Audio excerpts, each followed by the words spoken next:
fantastic. This is GT Racing right now. He's got traction, he's going in the outside of both of them! Maloney! Oh, he's taken Anderson! Anderson's up top here! Oh my god! Oh! Big crash! Oh my goodness, half the field's gonna get rolled! Second very close. These guys are want to make their way through the field very quickly. Oh, there we go! Oh no! That's massive! This is it! This is over! I can't believe this! Oh my god! God, what?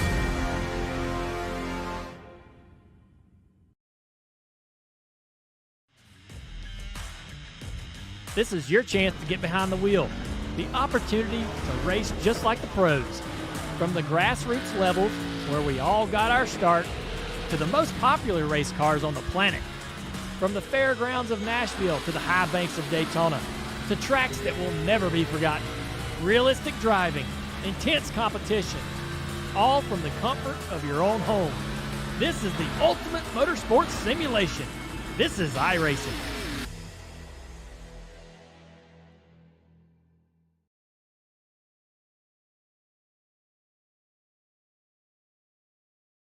Copy that. Welcome back to SimSpeed TV. It's a Thursday evening and it's been a couple of weeks since we covered the simrigs.com Oz Pro-Am Sim Series, but we're back for the beginning of a brand new season here on SimSpeed with the AusPass. Season number 7 here starts tonight and we head to the world famous Silverstone circuit to get it all going here. My name is David Yeaman, it's David Haynes alongside me in the commentary box, and Jay Kennedy up on production. And well, great to be back with AusPass here, David, and the return of this format once again, which we'll be able to discuss in a couple of minutes. But yeah, whole new host of tracks, 2 wildcards coming up in the season, which is AusPass typical thing, but the main thing, of course, being Fixed Setup, GT3 Racing at its core. Yeah, and plenty of just little things to be excited, carry over the great racing from previous seasons, but we've got the update to the Mercedes GT3, and we've got some a little bit more Australian flavour to come in this season as well.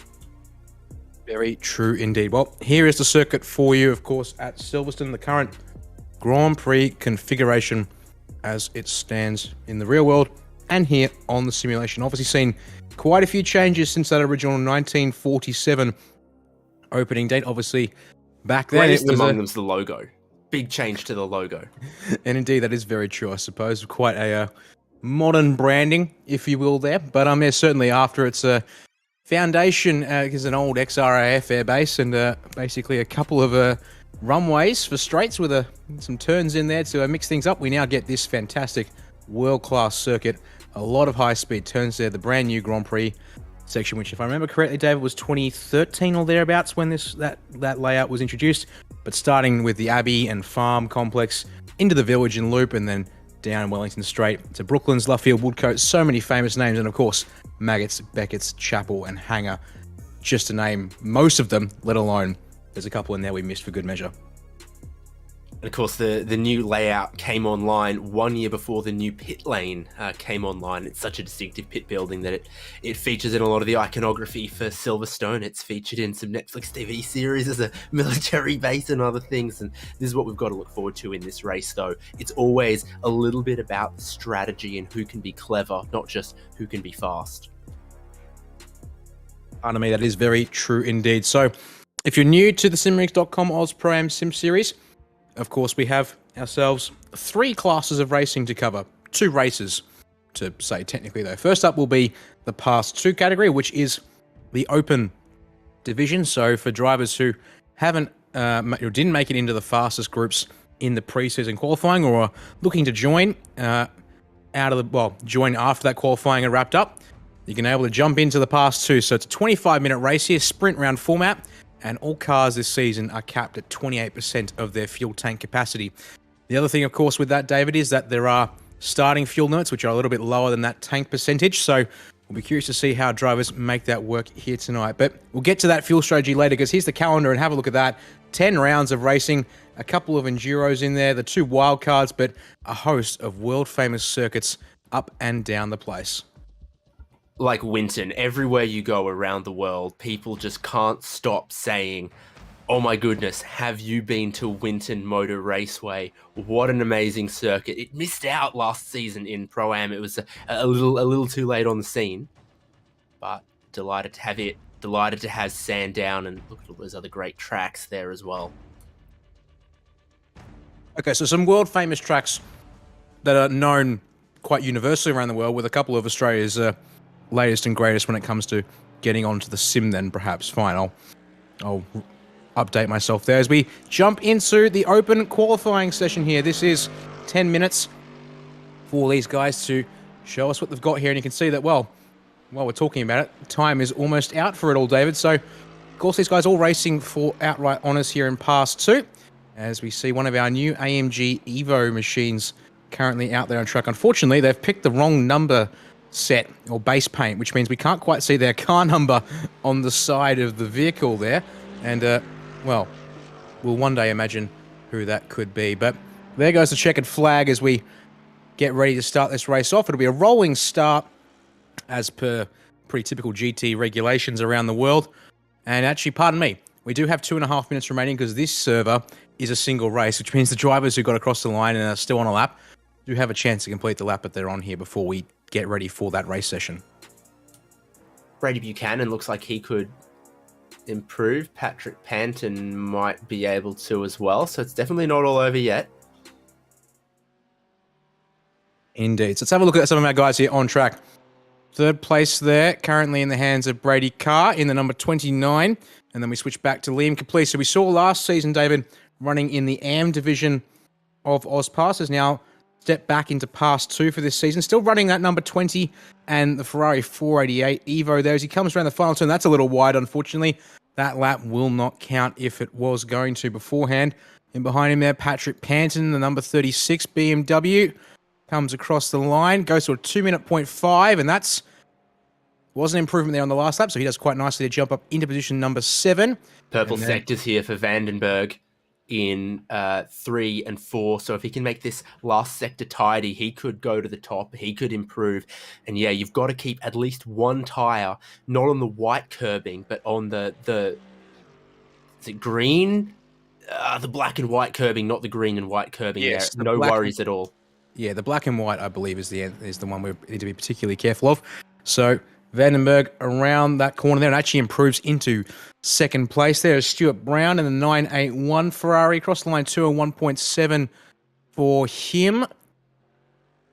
Not an improvement, unfortunately, for him. Simon Frost, another one of our drivers in the new Mercedes AMG Evo with that different number positioning. 216 for him, that won't count. And Brady Carr is back in the pit lane. And, oh, curse you, Brady, you've gone the wrong number stamps.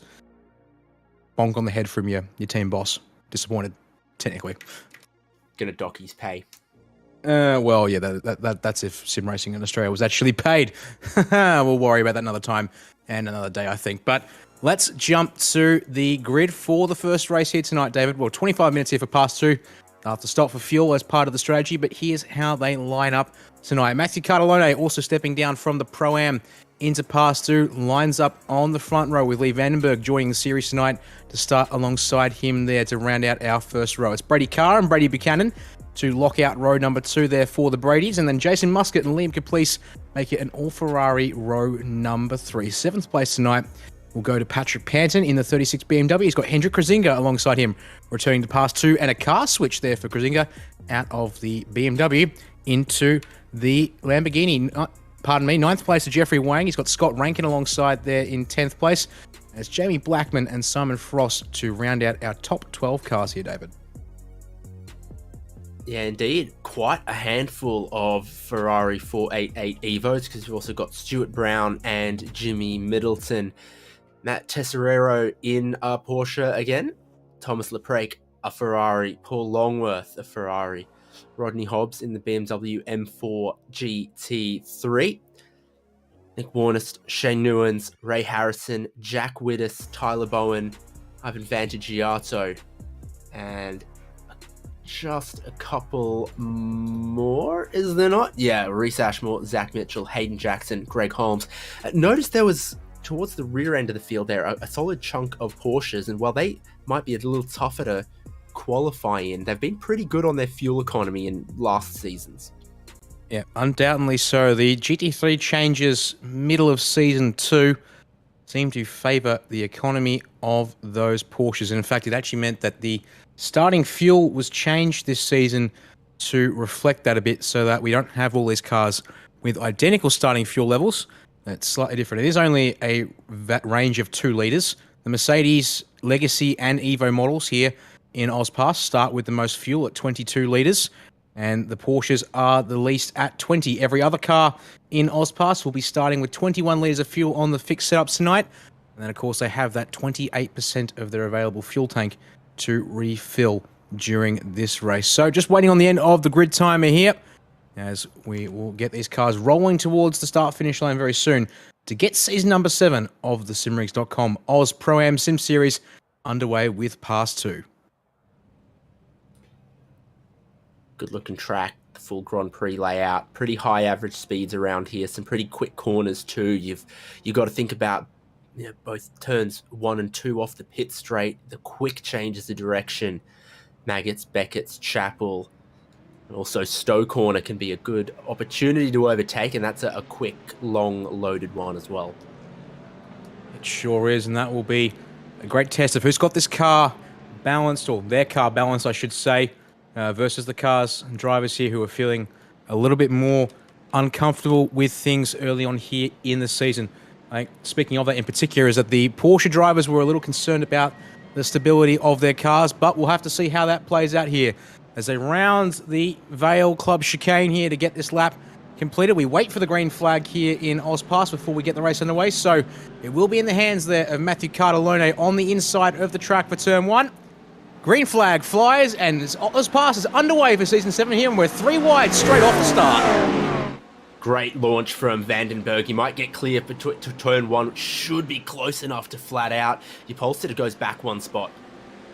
It's a great move indeed around the outside. In fact, several drivers on the inside line there not going too well there in the opening couple of turns. And then, I just saw there Brady Carr trying to get up the inside of Liam Caplice and get back to where he started. But nope, he's going to have to tuck in here through the loop corner and then out through Aintree as we come through those very slow corners for the first time this race. All looking nice and tidy so far. Plenty of 2 wide action, but plenty of space and respect given as we make our way down the Wellington Straight for the first time there. Cardellone there in second place. Jumps out for a second, but doesn't push it there into the corner as we look further back towards the 46 there. That belongs to the hands of Jason Muscat. He's currently, down from 5th place in this race here, so lost a couple of spots off the start in his 46 Ferrari and looking to pressure the back here of Scott Rankin in the 156 Porsche.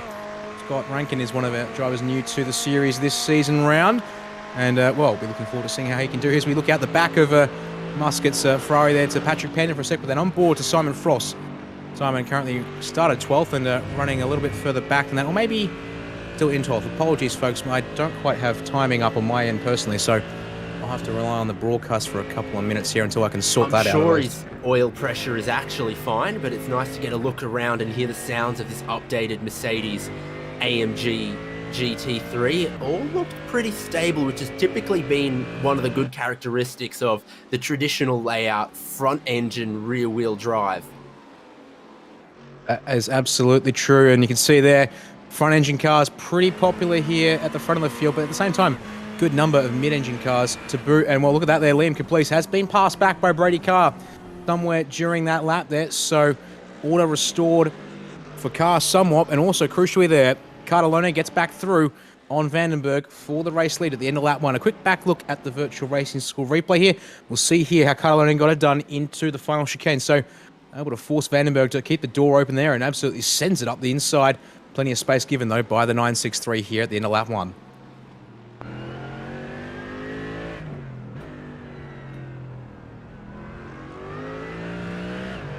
Always squaring it off a little too hard there for Vandenberg and lighting it up just a tiny bit in the first gear.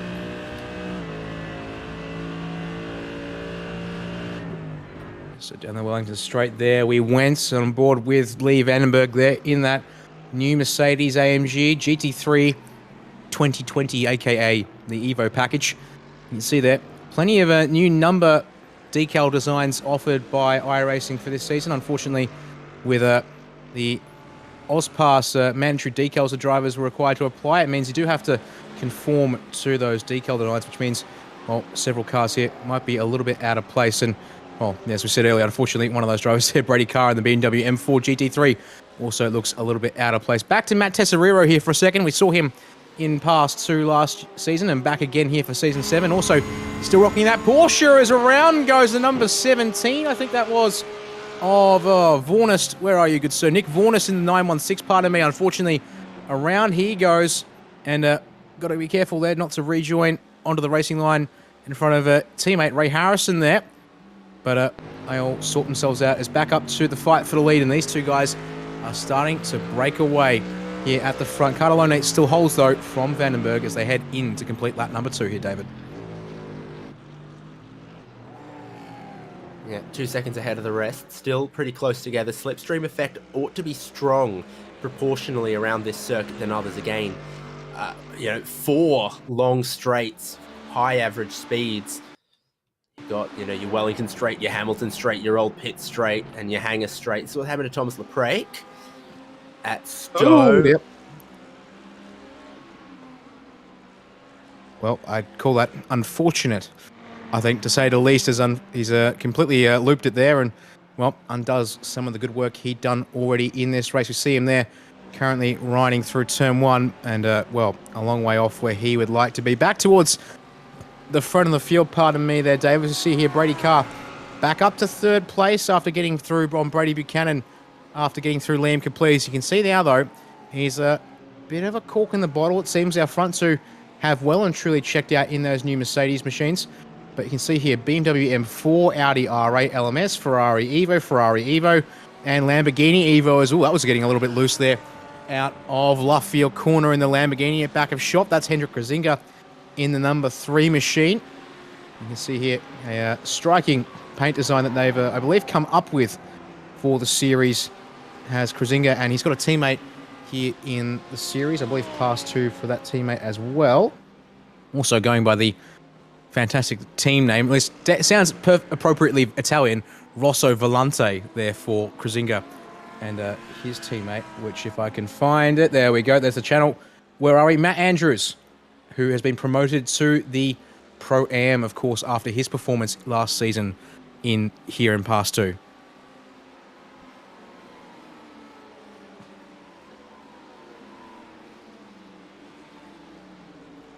Looks like Rodney Hobbs trying to stay out of the way there, I think. Unless it was someone a little higher placed who's got a pretty nasty penalty. No, it is Rodney Hobbs trying to get out of the way. Oh, that's an interesting little maneuver at pit entry there. Just enough room for Jimmy Middleton or someone else to sneak in. I think it was Middleton. Indeed, you are spot on with that call there. Number 13, and Jimmy Middleton brings it down the pit lane early on here in the race.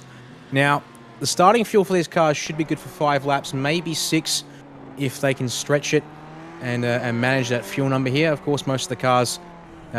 So also on top of the different starting fuel limits that I just talked about before the race got underway, David, the fuel burn here is a fair bit variable. It's between 3.1 litres on the low side, which goes to our Porsches, the economical machines that they are. We're seeing up to 3.5 litres per lap for the thirstier cars amongst the group, which notably includes the Mercedes AMG Evo here. So that will hopefully be offset by the starting fuel changes and differences that we have here for Season 7. But, well, drivers on some of the longer tracks, they'll have to be careful not to let that fuel number blow out too much, because that will certainly erase that 2-litre advantage on starting fuel here. So those Ferrari teammates almost working together. This is looking backwards from the leader. Fast direction changes here is where an unstable car will be very, very difficult. And track temp 35 Celsius starts to wear the tyres a little bit. See Vandenberg just within that draft range.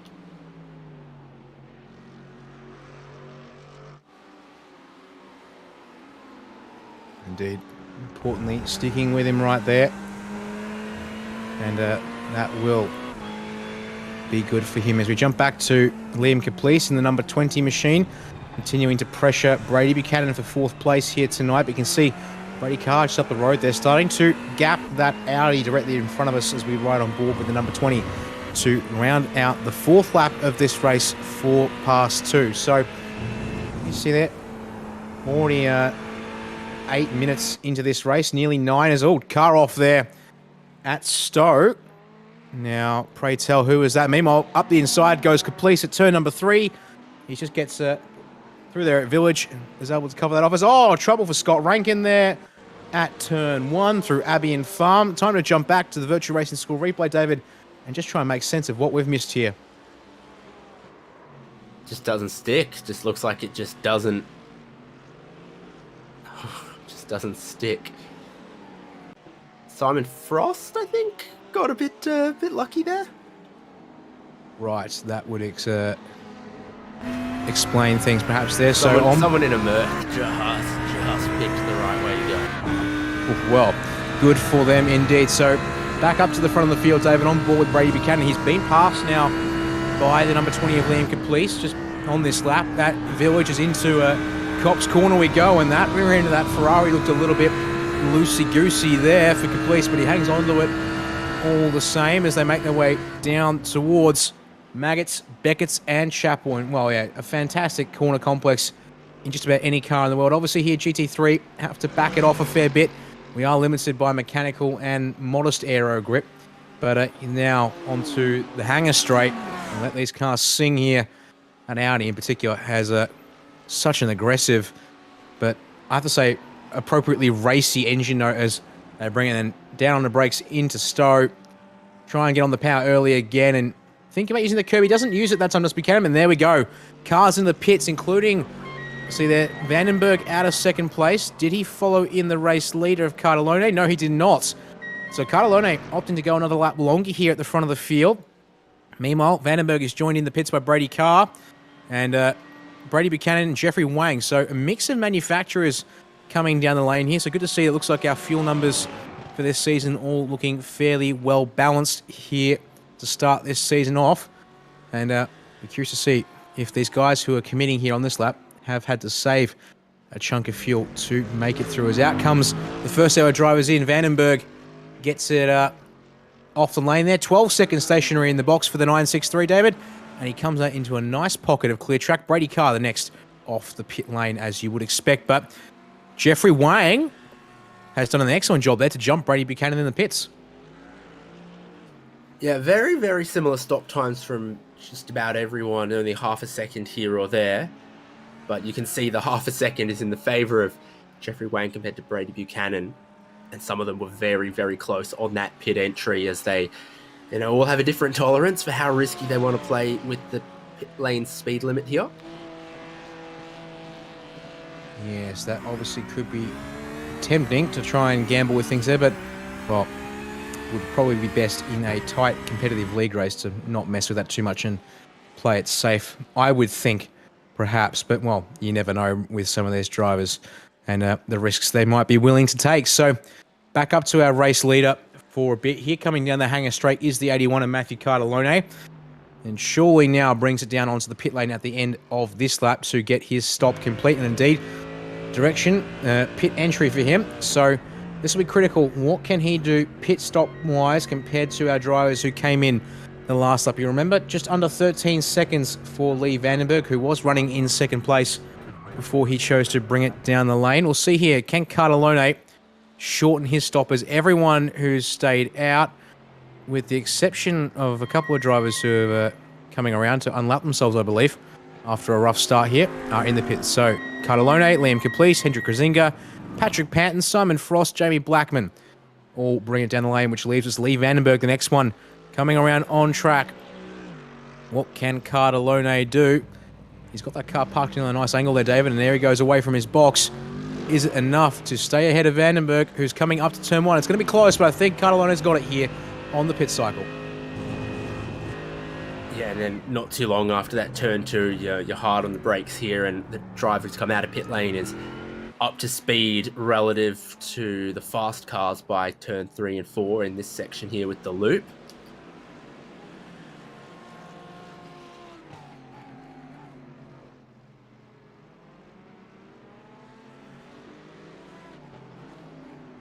Wang's still looking like a pretty big winner out of all of this. Yes, he is indeed. Jeffrey Wang now currently running in net 5th on the road. He has stayed ahead Brady Buchanan there quite nicely, but Liam Caplice has tucked in ahead of him there. But certainly, yeah, looking at that, up 4 spots off the race start for the number 46 Ferrari here tonight. Pardon me, 26 Ferrari, my apologies. As we watch back with Krasinga, who's tucked in behind the 23 of Simon Frost, that new AMG Evo now ahead of him. And so you can see there, Simon, another one of the drivers who make good gains this race, David, up 4 spots inside to the top 10 for him. But, well, he's got that Lamborghini right on his tail and looking nice and racy here off of the pit stop.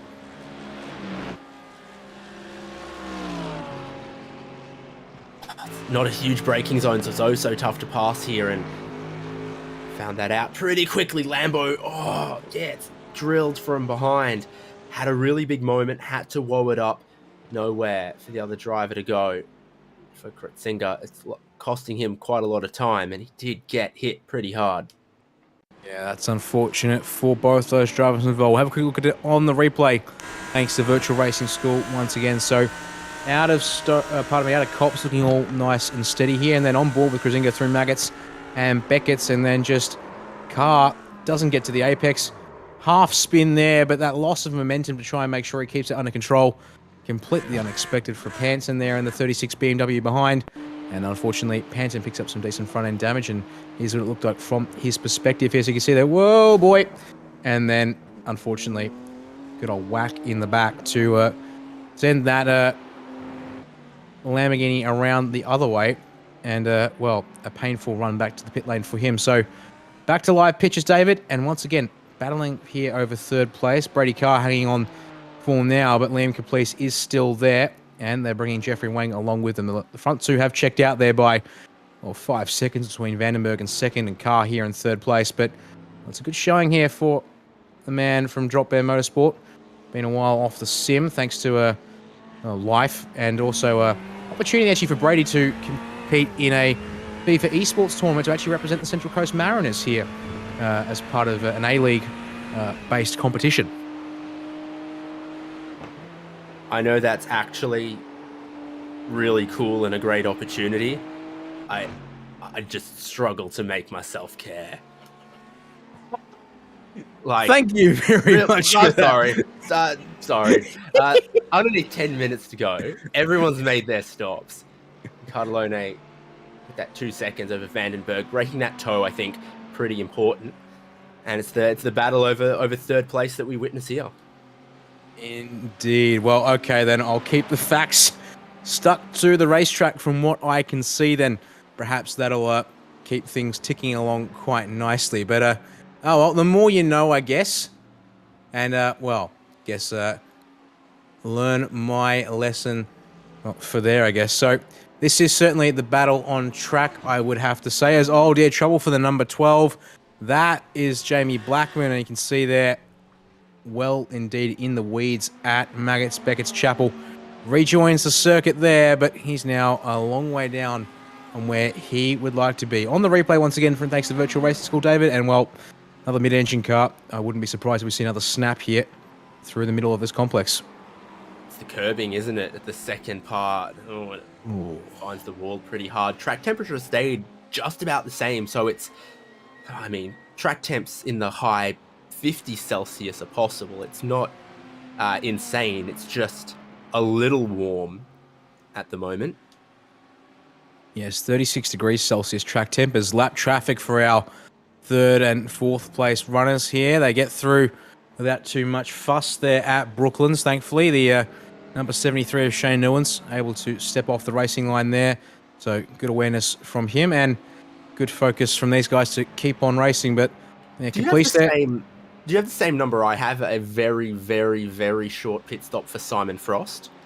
I wish I could tell you, but I'm yet to get any timing software up and running tonight. As I maybe Jay will whisper in our ear, but no, yeah, he'll even put it on screen. You put it on screen. So I saw, basically a 12 to 13 second pit stop from everyone all the way top to bottom in the field. But look at this from Simon Frost 9.5, and you see there what I was looking at. That is, I believe statisticians would call it an outlier.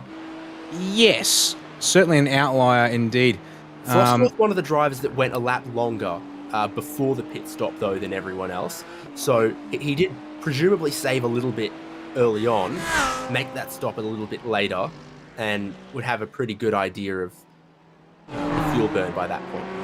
Yes, but just thinking back to that tower of pit stop times, Cardellone also in the Mercedes AMG Evo and going that extra lap longer as well. You can see that his pit stop time is 11.4 seconds. So Frost maybe weaving some magic here, or having to really commit to a fuel saving strategy to hang on to that spot. Certainly, when you gain 4 seconds stationary in their pit lane, that is advantageous to say the least. But, well, he'll be having to be careful of that one there, because that could certainly come back to bite him. Well, look at that there. The fight for P3 is starting to heat up, that's for sure. Jeffrey Wang, unfortunately, looks to be sort of living a quiet race there for P5, but Liam Caplice looks to have turned on the pressure here as we make our way down into Brooklands once again. It's the 9th lap of the race, pardon me, the 10th lap of the race for these drivers as they continue on through the lap. You can see there, though, the BMW of car maybe not as responsive as he would like.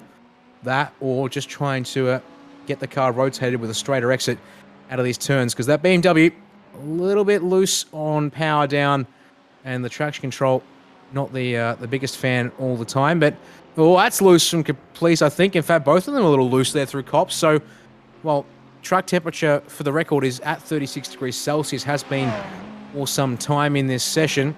That will certainly be making things a little bit difficult here, but, well, it is also a sprint race, so despite the fact that cars will likely be, these GT3 cars should be able to last an hour at least on tyres, when you are pushing all the way to the end, you could easily burn them up if you keep putting in fast lap after fast lap here.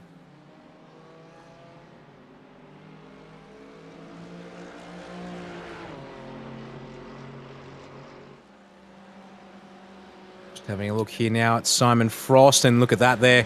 Mercedes is definitely a bit slow in a straight line. He's got Patrick J. Patton in behind there, the number 36 entry in a bit deep, but that Stowe there almost runs into the rear of Frost. That will bring Zach Mitchell up to the rear, but there we go. Simon Frost down the lane, and I reckon that's a case of underfilling that Mercedes, so he will bow out here and have to come down the lane for a splash and dash. So releases Panton and Zach Mitchell to go at it there as they head across the line to start lap 11 of the race for them at least. As, oh boy, the fight for third place just heated up. Caplice all over the rear bumper through the loop there. Different line through the corners meant that he got very close at the apex, David, but not quite the exit he would like to pressure down the Wellington Straight. So car ahead there in the BMW will have the line and no pressure at this stage into Brooklands. Clock continuing to tick down here, and these two guys still locked together. And I expect this will go all the way to the checkered flag at this rate. Caplice almost has to hope for a mistake from Carr, but that's not the way it's going. You saw two corrective movements of the steering wheel trying to get out of the slower corners, and the faster corners don't seem to be suiting the Ferrari stability-wise too much either. So the mid-engine cars here tonight, definitely a little bit loose, or looser perhaps I should say, than our front engine cars, but that also would line up with what you'd expect from cars of different engine configurations. So onto the hangar straight here, a bit of a gap between Carr and Caplice, but, well, it's only about half a second once again, so Caplice certainly will be getting a bit of, pardon me, benefit in the slipstream. Down the track we go, but also looks to be not able to pressure here into the turn. So they will stay as they are for another lap here. And, well, options running out for these guys. As you see, 2.5 minutes on the timer, David. And, well, 2 laps remaining for our race leaders in that case.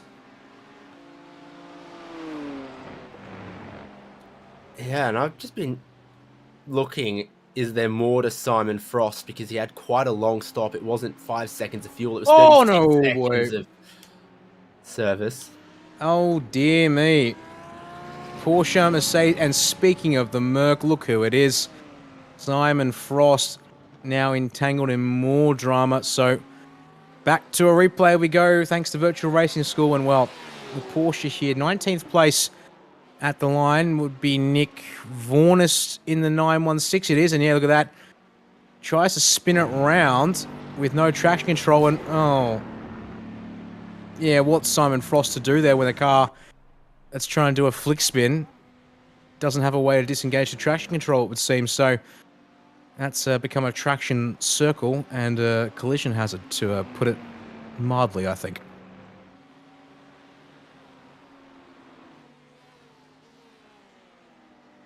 Another car there down the pits late, number 13 of Jimmy Middleton. And see there, a quick stop and go for him of 3 seconds. So maybe a splash of fuel was back towards our top, well, fight for third place, I should say. Kapliskin looks to be absolutely flinging that car into the opening part of these turns. I don't think that's doing him any favours. That there was Lee Vandenberg going down the hangar straight all by his lonesome in the 963 machine. And unfortunately, Matt Cartellone has absolutely checked out ahead quite substantially here during this race. Cartellone lapping quite consistently in the 158s and 159s. Vandenberg's pace has dropped back into the 2-minute marker here as across the line comes the race leader in the 81 to take the white flag here and get the final lap for the first round of Pass 2 underway here tonight. So looks like first and second are all tied up and steady there. Third and fourth looking a little bit more gapped as there's the fight for 9th place there between Patrick Panton and Zach Mitchell. Mitchell getting through there. Pardon me, it's for 8th place now thanks to the changing pit stop cycles and shuffles. And well, impressively there, look at that. Mitchell up from 23rd on the grid. So that's a very hard charge there from the 769 Mercedes. And another slap on the wrist for a drop bear driver. Use the right base paint, folks. Sure going to save a lot, docking almost everyone's pay after this round. And for Mitchell, he had no qualifying time at all. Started pretty deep in the field and has moved forward into 8th, as you say. Track Limits has caught a couple drivers. It was, I think, 4 or 5 laps into the race before the leader you're looking at right now, Cartellone, had a completely clean lap. And the same was actually true for Liam Caplice for quite some time too as well.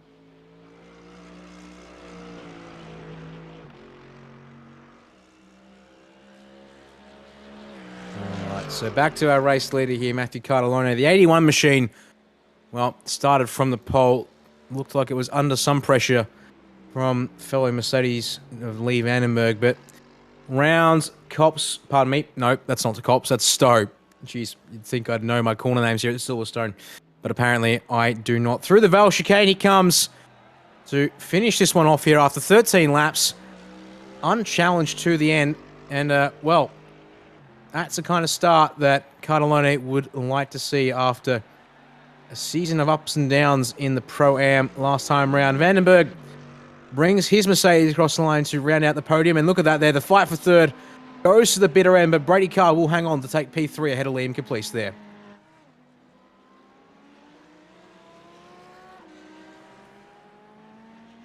First Audi of the fields also coming across the line.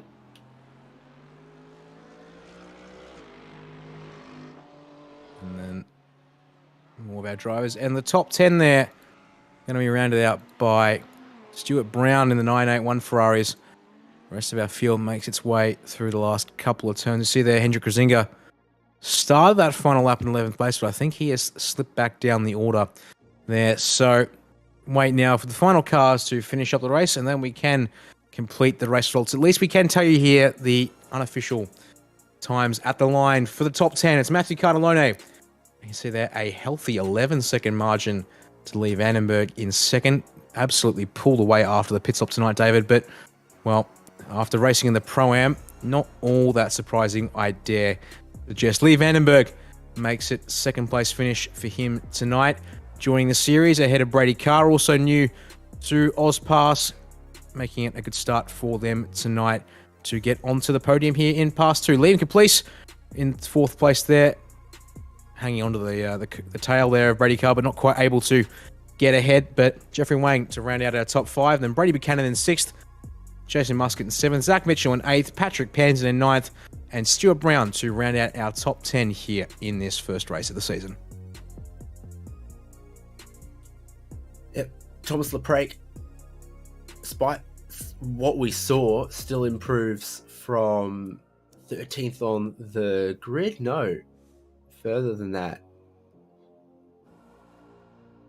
On the grid to finish 11th. Hendrik Kritzinger, Paul Longworth, Matt Tesserero, Scott Rankin, Reese Ashmore, Jamie Blackman, Jimmy Middleton, Ray Harrison, and Nick Warnest. All Porsches and Ferraris on that page, except for Hendrik Kritzinger in the Lamborghini. So that's quite a fascinating lineup there indeed. And then our last couple of drivers tonight, Shane Newens there, 1 lap down for him in 21st place. Simon Frost, unfortunately, multiple trips to the pit lane for him for, we believe at least, a splash and dash, but also then damage late in the race. 22nd is where he'll end up tonight. 23rd went to Hayden Jackson in the number 8 machine. Had a Rodney Hobbs, unfortunately, there, 11 laps down, early retirement for him in the 42 BMW. Greg Holmes, Jack Whittis, Tyler Bowen, and Ivan Matagiato not taking the start tonight in their cars, but we will see Jack Whittis in the Pro-Am, so that would explain why he certainly didn't race here in past 2. So with that said and done, we'll take a quick break here at SimSpeed TV, switch servers for you, and then bring the first round of the Pro-Am of the Simrigs.com Oz Pro-Am Sim Series to you live here from Silverstone. Don't go anywhere. We'll just take a quick break here with these messages from our partners here.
This is your chance to get behind the wheel.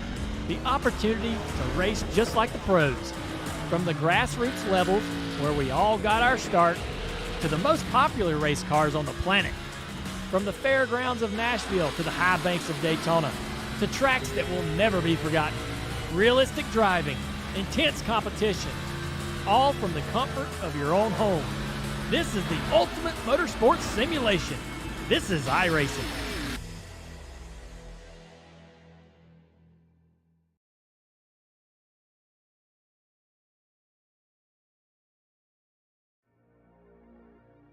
Welcome back to SimSpeed TV as we continue our coverage of the season opener for the 7th season of the Simrigs.com Oz Pro-Am Sim Series here starting on Thursday nights. My name is Daniel Amon. It's David Haynes alongside me in the commentary box and Jake Kennedy on production for you here for this season. So while we get ready for the Pro-Am here tonight, in fact, they are already rolling on the grid, David. Unfortunately, we'll have to come back to that. Plans to talk about the season schedule a little bit later because, well, it's time to get this race underway. And a host of Mercedes here on the grid. If you're new to the AusPass series, it's a 10-minute sprint race for the guys here in AusPass, and the Pro-Am part, I should say, tonight. And, well, Bill makes their way round the last couple of corners, and we wait for the green flag to get this race underway.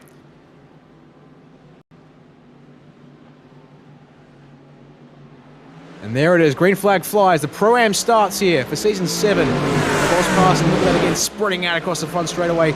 Almost looking 2-3 wide into turn 1, but looks to calm down for the most part there into the corner. A little hit checking. Oh, tyre smoke in the middle of the track there. Oh, there we go. Car around into the pit lane fence there. Looks like it might have just brushed it only barely, so we might just get away with that one there as long as he can get out and get racing again. But look at this here up the front of the field. An absolute onslaught of Mercedes as they get their way around the first couple of corners here and onto the Wellington Straight for the first time in this race.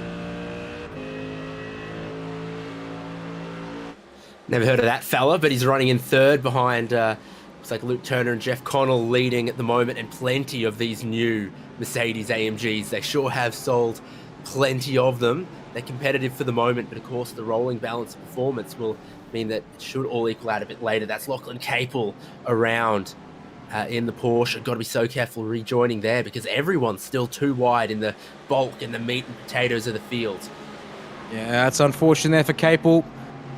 In case you missed Season 6 of AusPass coverage here on SimSpeed a couple of weeks back, he is our defending Pro-Class champion in the number 18 machine. So, well, that's not the round he wants to, way he wants to get his round off to a start. And for good measure, that's certainly going to be a pain in the butt for him because, well, not quite happy with the performance of the Porsche tonight. And for good measure, he now has to climb a long way through the field to recover things here. We see side by side in the field as they make their way up towards Stowe here for the first time.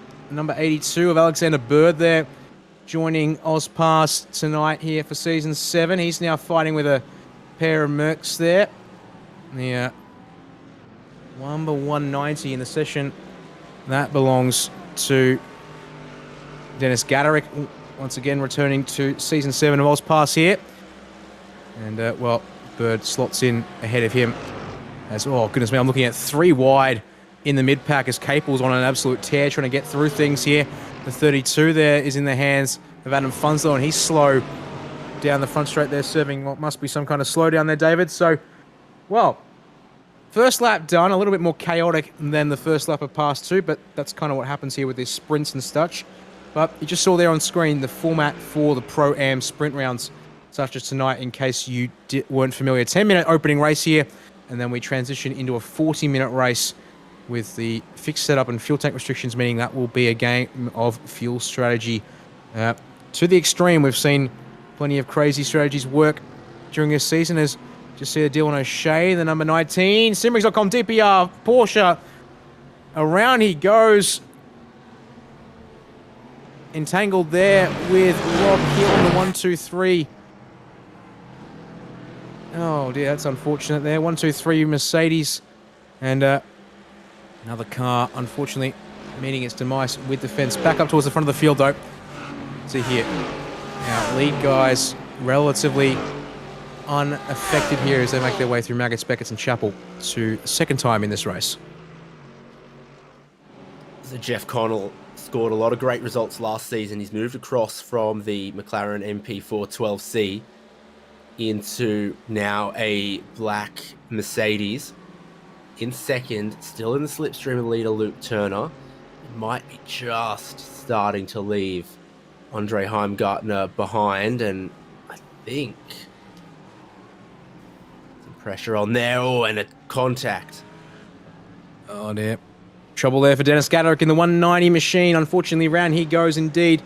And, well, he rejoins the track there, but a way down from where he would like to be, although, 103 there of Tyler Bowen. Oh, just runs a little wide there off the final turn. Club does that. Porsche certainly been a handful, have drivers said, in the past couple of days as they get ready for this season here. And, well, I think Bowen perhaps showing that there a little bit as we watch now. The 247 is in the hands of Aaron Racanello there, looking to get past Gaderick as he tries to recover. They're currently fighting over 14th place on track in the hands of Bowen up ahead there in the 103 machine. So, see plenty of action up and down the field. 784, who else but Ross Rizzo jumped ship from the Lamborghini Huracan to the older cousin, I should say, of the Audi R8 LMS, and the number 11 there. Who have we got there? That is Matthew Johnson, one of our AM class drivers, racing against one of the pros here, Kobe Williams in the 994. Trying to go around the outside for Cop's corner there, but he's given just about nothing by Johnson, so he'll have to tuck in line and mind his business here. Is back there in that fight for 14th place. That is Garrett going around the outside of Cops. Potentially gets the job done there as we make our way down to Maggots, Beckett's and Chapel there. Fantastic driving from this lot as they navigate the high-speed turns here at Silverstone. Look at that shade, but that's Tyler Bowen around and getting clipped. 25 degrees Celsius track temperature, and it doesn't look any grippier than it was just a couple of minutes ago. Still, Porsche's spinning, Ferrari's spinning. Mid-engine cars biting here hard tonight. And unfortunately, Simon Joel Smith and Ben Jeffrey, the 128 and 150 cars, have picked up mechanical black flags. Back to the fight for third place here with just on 2 laps to go here in first race of the Pro-Am. On board with Jack Widdis in the 898. Teaming up with Lachlan Capel once again for this season of AusPass. And thanks, Jack, opting to run the matching, well, sister Drop in Motorsport paint entry there to line up with Capel, having following Capel's move to us Drop Bear in between AusPass seasons. As you can see here, pressuring Heimgartner down the Wellington Straight, looking for the inside at Brooklands. He's going to have to do it under brakes late, and indeed hard on the brakes is Widdis in the 898, and he's able to get that car pulled up in time there. So good pass from Widdis, and also then able to get it stopped and held round the inside of Luffield. And Heimgartner's certainly still there, and he's going to pressure back down the old front straight and potentially into Cops here, but that's going to be a risky gamble that echoes of Hamilton and Verstappen. He's still going to look for it, David. So side by side in the Cops we go, but Widdis able to hang it out tougher on the outside, maybe take a 1x off track there. But, look at that. Heimgartner's now on the outside for the opening of Maggots and Beckett's, but can he commit? No, he cannot, David. Widdis is going to hang on to that spot there through Beckett's and Chapel. Great little exchange, great little battle. Jack Widdis comes out in front for the moment, and it has let a couple of the cars behind close up. It's a numbers game. We've got a lot more cars. They're a lot closer stacked together. You don't find 2 seconds of clear track anywhere. Indeed. Now, of course, crucially here with the Pro-Am, there are our Pro class drivers and the Am class drivers. Some of those AMs and Pros are returning drivers for this season based on their championship results. The others have had to work for their entry based on pre-season qualifying, which was held at Winton Raceway last week. So these guys here meant to be the fastest group of drivers here in this series. So we hope to see them putting on the show for us tonight. Back down the field, looking there at the 444, Daniel Cheney. Now, we used to call this team Texans Fitzstein Motorsport, but new team name for the boys tonight. Formerly of Fitzstein, we welcome Orbit Motorsport to iRacing, although, of course, very much familiar faces on the iRacing platform if you've been around a while and raced internationally and locally here, as well as there was a trouble for a driver at the loop in one of our BMWs. Brandon Levin. Unfortunately, Brandon Levin, number 99, Pro Class entry, has indeed gone around, so he will tumble down the order into the low 20s, high 30s for him, unfortunately. Back up towards the front of the field a bit more here, David. We're on board with one of the few Audis here in the field tonight. will be in the hands of Ross Rizzo. 784 machine, there you go. Down one spot from his starting place, but, well, given he nearly won the championship last season with a consistency over getting race wins and podiums every single round, I think he'll be fairly happy to be in 8th place at the moment, as long as he can bank that one and then put himself in a decent starting spot.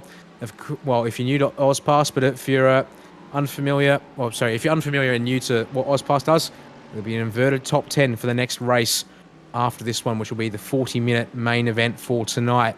So obviously an 8th place finish here in the first one isn't too bad, all things considered, David. You see there the number 11 Mercedes of Matthew Johnson looking to pressure Rizzo there through the last couple of turns. And of course, there is your 10th place driver and race 2 provisional pole sitter, Kobe Williams in the 994 BMW for Vendaval Sim Racing there. He's got driver directly in behind of Joshua Fitt, who's looking to pressure him for places. There's a car down the pit lane, and Daniel Webster in the 35 machine, unfortunately, has a iRacing black flag. I don't know if that was a slowdown, failing to serve a slowdown, or incident limit. If you've been watching some of these track limits, 17x in 10 minutes is not unreasonable from the way some of them have been driving, taking 2-3 off tracks a lap. For example, Kobe Williams still hasn't set a clean lap in this one.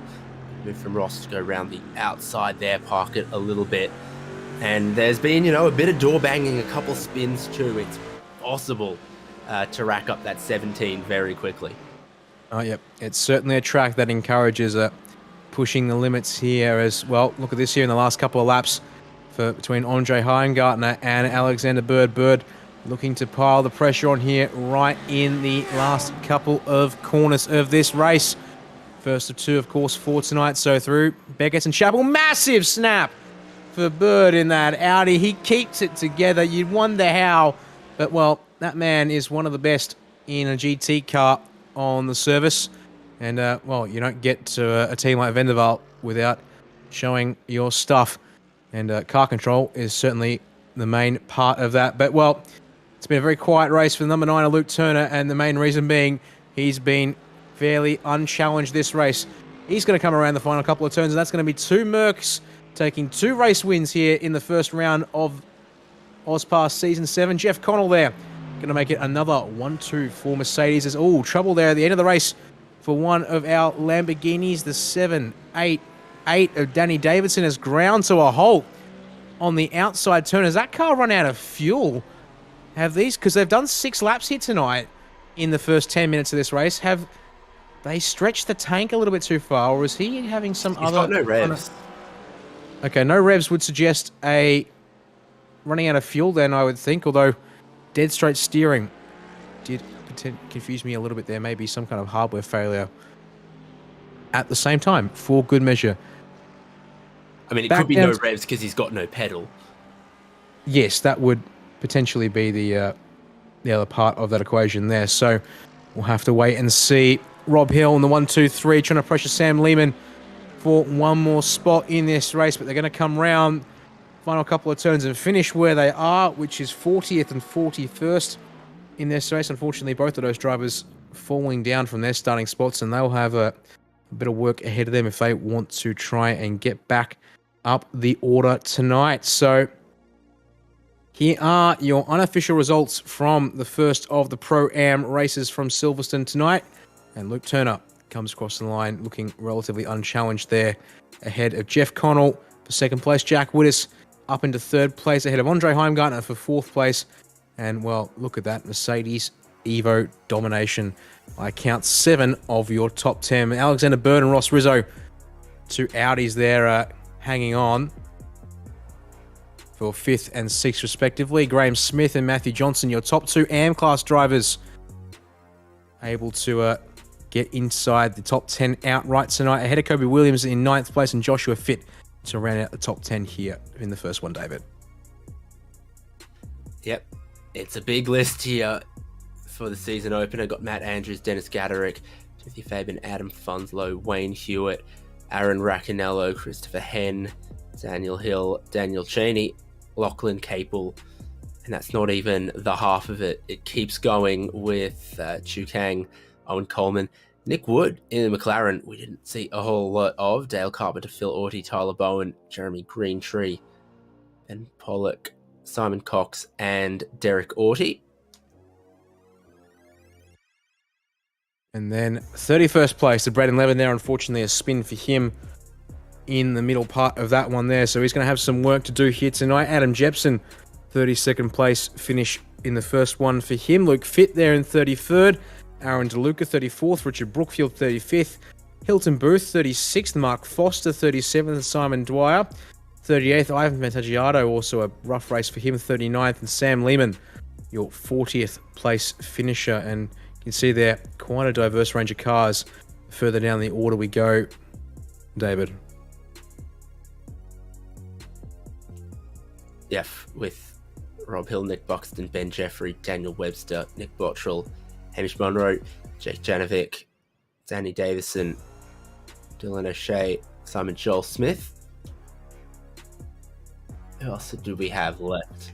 Oh, that's everyone. A nice round 50. Nice even 50. Excellent. So what percentage power do you think the Mercedes Evo is going to have next round? Well, it's only a 1% drop for the highest performing car. So that is the indication there. It will go down to 99% engine power as we are in the middle of a warm-up session here in between our two races for the Pro-Am. So here's a quick look once again at the calendar for the 7th season of the SimRigs.com Oz Pro-Am Sim Series. Here tonight, round number 1 is the Silverstone Grand Prix circuit. Continue that Grand Prix theme as we go to the Nürburgring. Round number 3 is also Grand Prix in the form of the Red Bull Ring, but it will be the first of our wildcard rounds, David. So I think we'll keep that one a little bit of a surprise until later, perhaps. If you're obviously part of the AusPass Discord and Facebook group, you certainly know what it already is going to be. But, well, we'll try and keep that one a little bit under wraps for those tuning in, perhaps, to keep some excitement and interest for that one later on down the track. And then Barber Motorsports Park for another sprint race for the 4th round of the season, and then the first half is rounded out with a trip to the all-new Sandown International Motor Raceway for the first of 2 Enduros here in Season 7, David. Sandown's going to be good. I can feel it. For an Enduro format, that's what it's been known for quite a while. Everyone who's driven it since it was available just a couple of days ago seems to be enjoying it.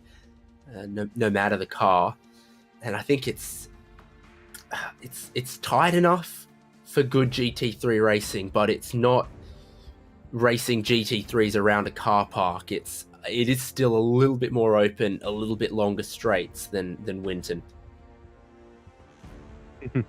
That is true, and well, yeah, gonna be a good way to finish off the season there. Interlagos, second wild card of the season.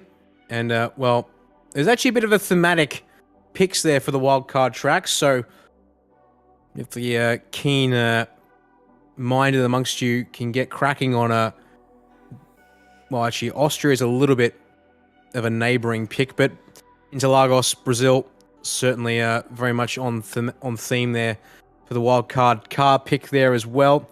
And, yeah, Spa-Francorchamps Endurance Classic, but actually going to be Hockenheim that plays host to the final Enduro of the season. That will be a good one, I think, as well indeed.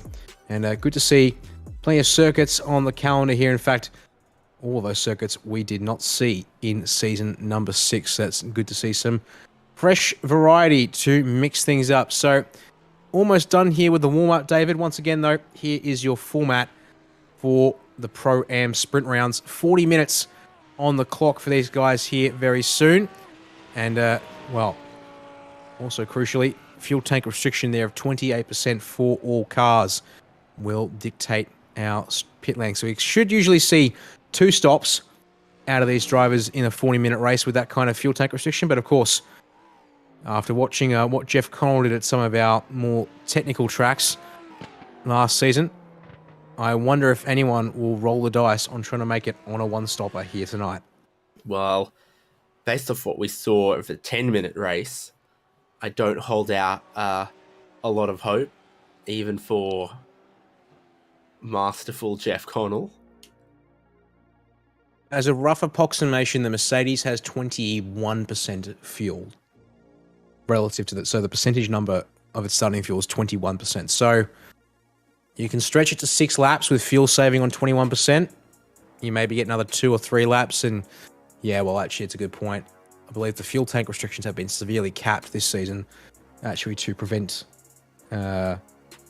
one-stoppers from being a thing here in this one. So here is your grid for the second of our 2 Pro-Am races. Inverted top 10 means we see Joshua Fitt and Kobe Williams sharing that front row. The pole going to Fitt there.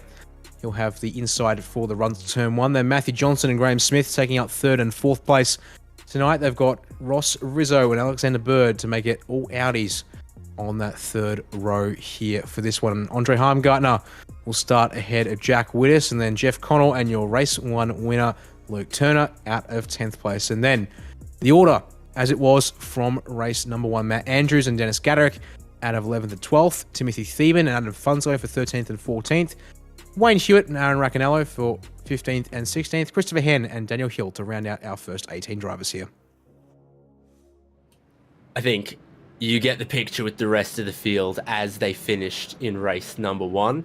They're rolling for the truncated formation lap. Fitt as the pole sitter, letting the pace car get away, and it pulls in obviously pretty early here with the way the pit entry skips the final complex.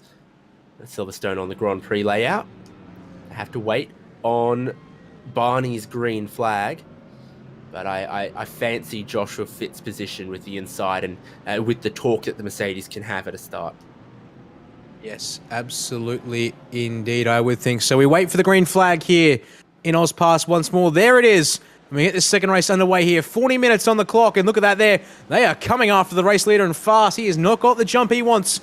Inside is his for turn 1, but round the outside, Williams in the BMW is going to hang it on around and get the race lead. But contact for Fitt into the door. He almost gets spun, but he hangs on just through turn 2, and then he serves up. I believe that's Graham Smith. He gives a tap in the rear bumper to as Jeff Connell's coming through aggressively in his black Mercedes. This season he's already up along the inside of Fitt as they come through Aintree, and track blocker in the loop further on back. That's going to see a lot of cars desperately scrambling to get that one sorted. Oh my, I'm also seeing Daniel Cheney took a trip through the grass on the way out of Aintree as well. And there's more people in the grass as they come down the Wellington Straight here. It's absolutely bedlam in the mid-pack. Cheney rejoining at 220 k's an hour. Porsche to Rallycross confirmed, and one of your biggest winners is it's not up the back here with Simon Joel Smith. I think it's Jack Whittis. Looks like he's up into 3rd, potentially even 2nd. Lightning start from him. Very true for that indeed. Well, you can see now, I think the field's starting to calm down a fraction here now as we go single file through Maggots, Beckett's and Chappell. Oh no, Daniel Hill's in the fence, and someone else has gone very hard into the fence in behind him. But the field's streaking past so quickly, I don't even know if I can find them. In fact, they may have already ejected back to the pits before I could even confirm who that was. There is, more trouble for drivers through Maggots, Beckett's and Chappell. 3 drivers involved in a multi-car pile-up there. Oh boy, trying to understand everything that's happened here in this one tonight, David. Going to be nigh on impossible as we continue to watch drivers making their way round Stoke Corner and then into, the race leader, Luke Turner. Race 1 winner, Luke Turner. Starting 10th place, and he now finds himself deep in the gravel and tumbling down the order. Well, if you thought this one was going to be hard enough to recover from starting in 10th, he now is outside the top 20 at the end of the first lap. Stunning display of nominative determinism, but it set him back quite a way. Still 2 pit stops to go, and you can dig from there. But it's not what you wanted to. He might have just needed to not squeeze and leave a little bit more room to the inside, but it's always tough to say from just the one angle.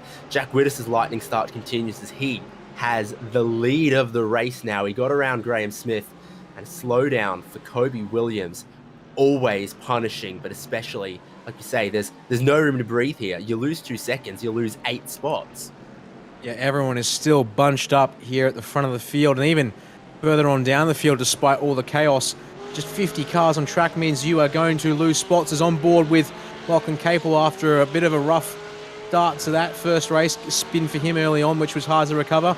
But he's up a couple of spots here and keeping his nose clean best he can, trying to pressure for 16th with that Porsche looking a little bit of a struggle through the faster turns as we jump back up to one of our Mercedes machines. Jeff Connell in the number 4 entry is currently doing a nice job for himself there in 4th place as Luke Fitz gone around at Copse Corner in one of the Audis, and he's now down a long way the order for him.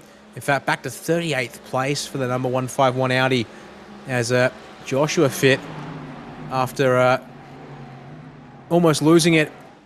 Oh, I've just seen Dale Carpenter's been absolutely fired to the fence on the inside of the hangar straight. That BMW is not going much further in this race without some serious repairs, and thankfully he's able to keep it together and crab it back into the pit lane. But I try and talk about one thing that I'm seeing on the broadcast feed here tonight, and then all of a sudden something else pops up as we go to the replay thanks to Virtual Racing School here for that 111 car.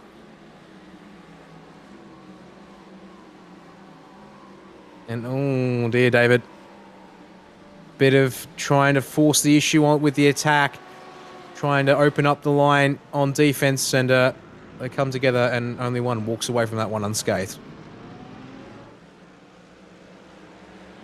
So you've still got 11 seconds for the whole top 20 as they run at the moment. It's just one line of cars, just GT3s and GT3s and GT3s. Oh, trouble for Aaron DeLuca and Adam Jepson getting together in the loop. Those two guys running down towards the back of our field, unfortunately, there. So Jepson's away, but DeLuca is not recovered, barely recovering just now. Further on back there in the number 12 Ferrari. Both two of our AM class entrants, and well, actually Simon Joel Smith, after been a horror show start to both races for him, he's called it quits tonight. But well, let's go back towards the front of our field, because look at this here. Matthew Johnson currently up into 3rd place, and second of the AMs tonight. Graham Smith still leads him for that class battle, but here's Jeff Connell looking to get racy here, David, and they're bringing Kobe Williams, Joshua Fitt, Andre Heimgartner, and more along for the ride here. The slipstream obviously so strong at Silverstone.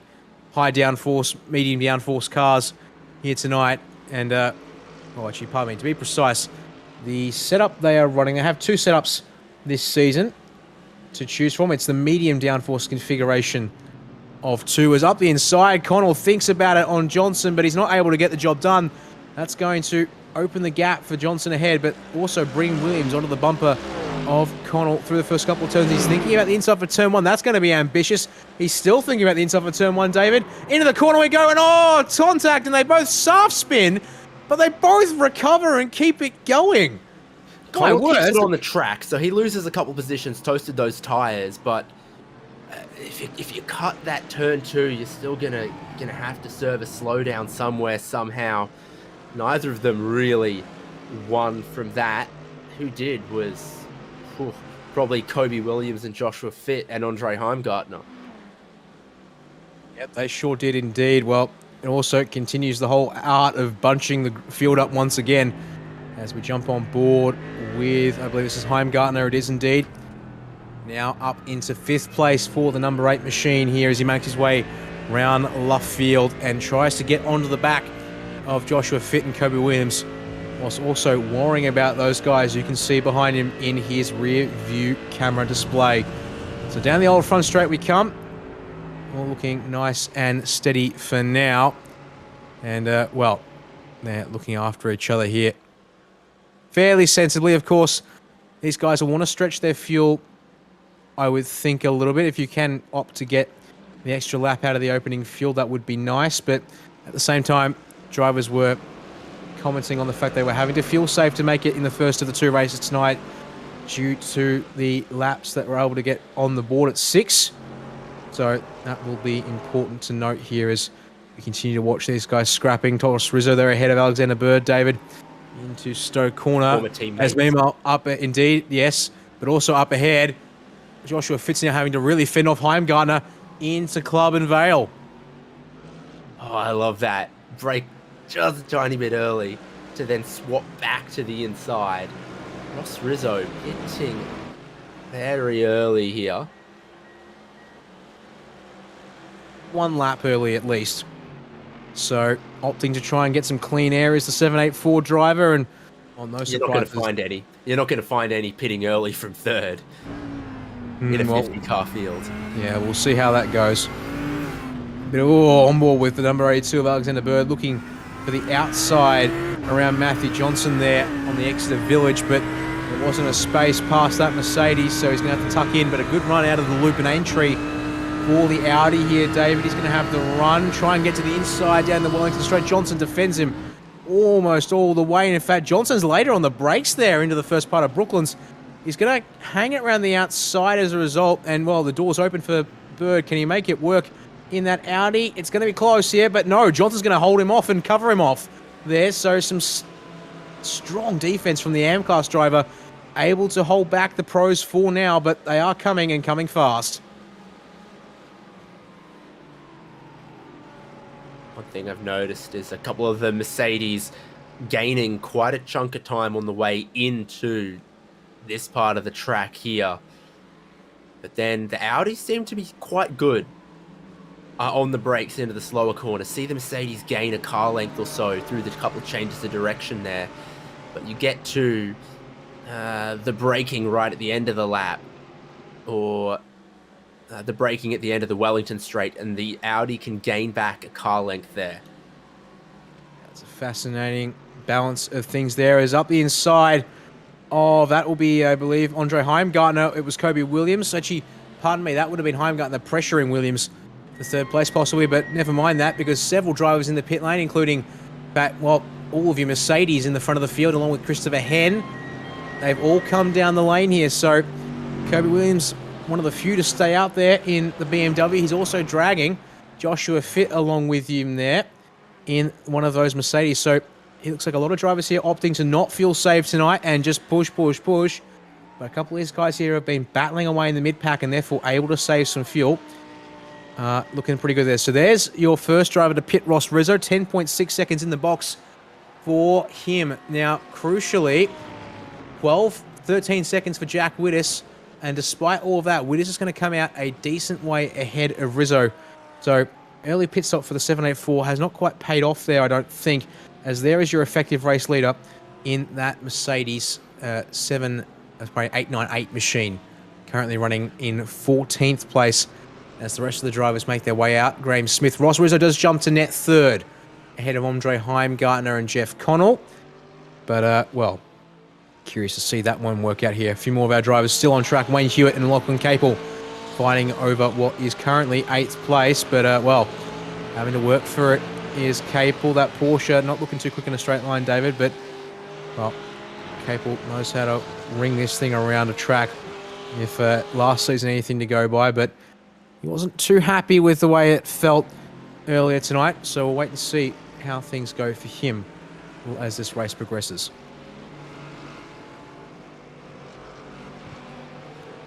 Certainly didn't look so strong through Maggots Beckett's. Here's Bird and Gaderick yet to stop, presumably heading for pit entry this time. Same for the cars in front of them. Would be very surprised by anyone who carried on from this top 10 yet to stop, and it's a conga line into pit entry. No surprises there indeed, because, well, we saw drivers talking about having to fuel save to make it 6 laps in that opening 10-minute sprint. And, well, 6 laps complete here in the 40-minute feature as we jump on board with our net race leader, Jack Wittes. Round the Vale Chicane and Club Corner he goes. And now the question is, how far up the order does he go? Does anyone jump him here in this stop? And the answer is no, he does not get jumped. And in fact, look at that here. Wittes is checking out at the moment here in his AMG. Graham Smith still comes home in second place in the and leading the AM class. But look at the gaggle of cars here. Andre Heimgartner diving up the inside of the brakes. He's going to get both the Vendaval cars here. Or is he? He's going to get sandwiched by the Vendaval cars instead. Oh, bumper-to-bumper driving, but that's close, but it's clean. It's looking good here. Oh, no, contact between Connell and Bird. Bird pulls up just short of the tyres there Connell, I think, was able to gather it up.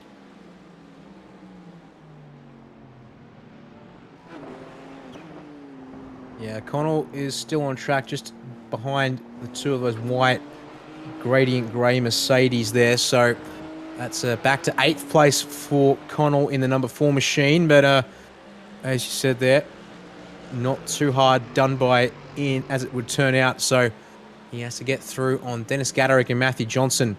He wants to get back to the guys that he was racing a moment ago, which of course was Kobe Williams and Andre Heimgartner. But well, these guys here all running in that nice little line. You can see here, top 3 are spaced out a decent amount, and then it's going to be our guys further on back. And there's our next group of cars having got their pit stops out of the way.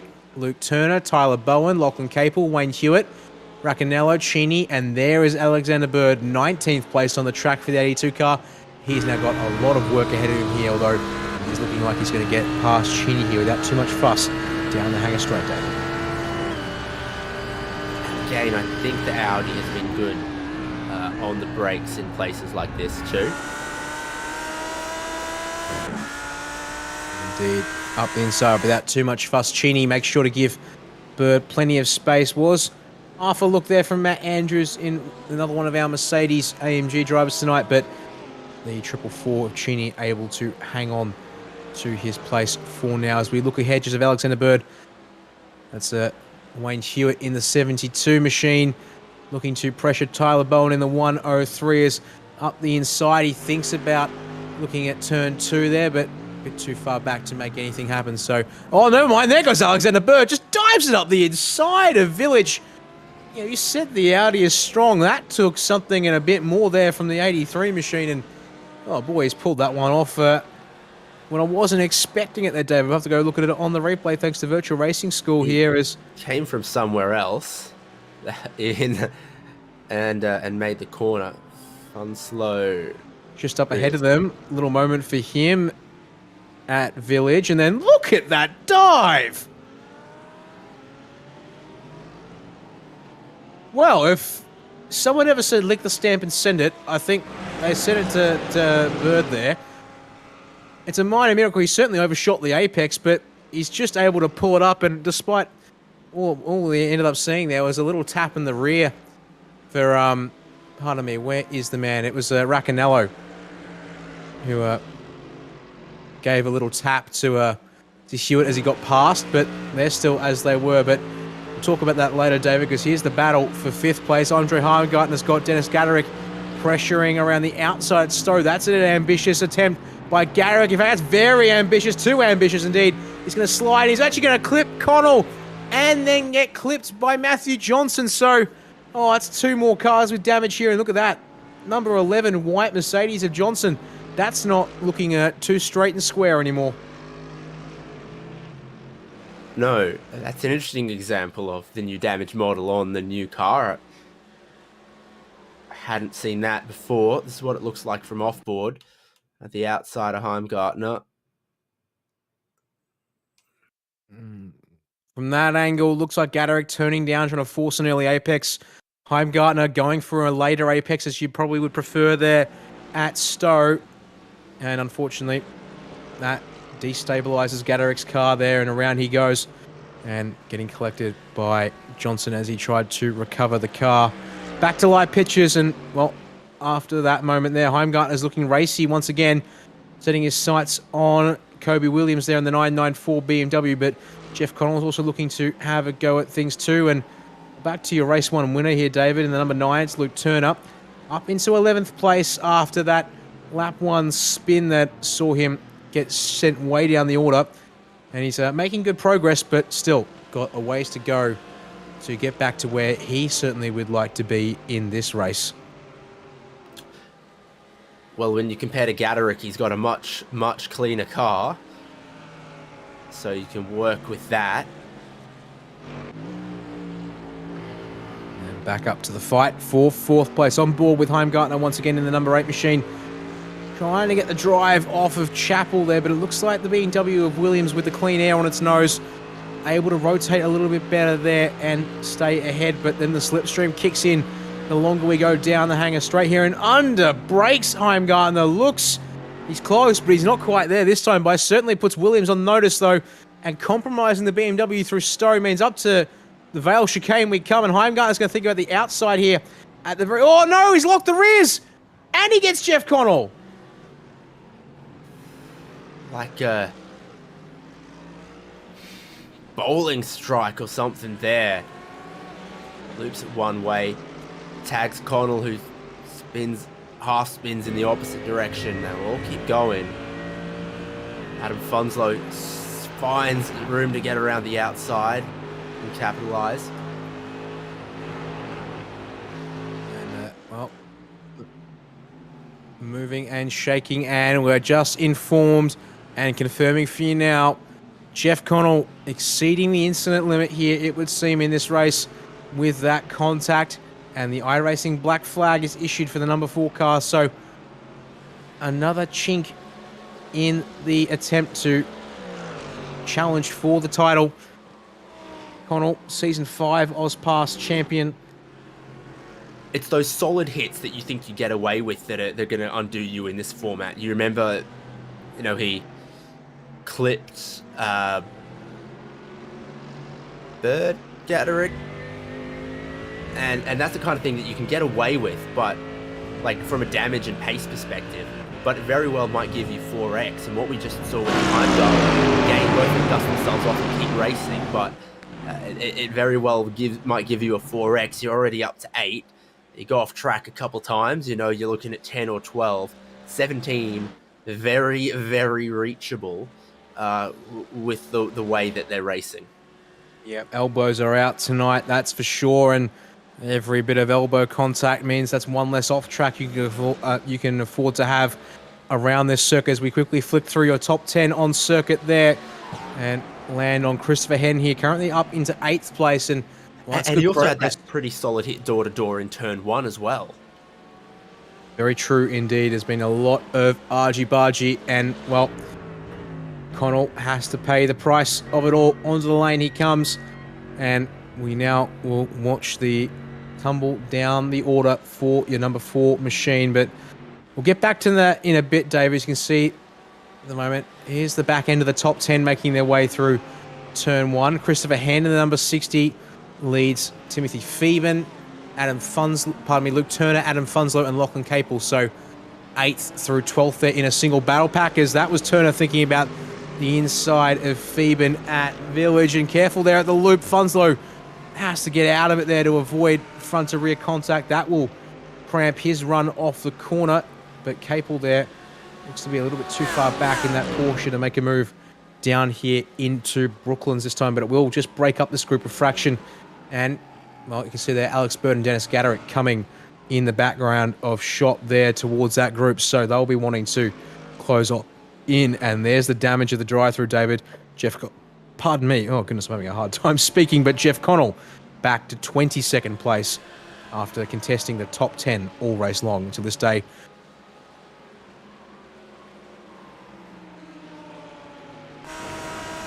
Lamborghini battle here.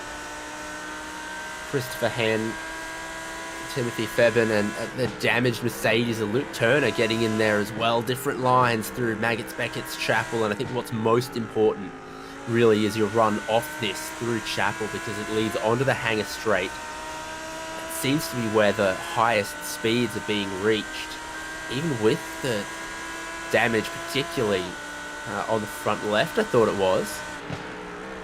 Luke Turner's less damaged than Gattarick is, so he's going to get down the inside there.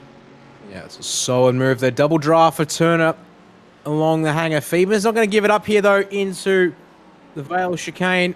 As, oh, no! Trouble for between the two of them. Oh, Turner, second time getting tangled up at Vale.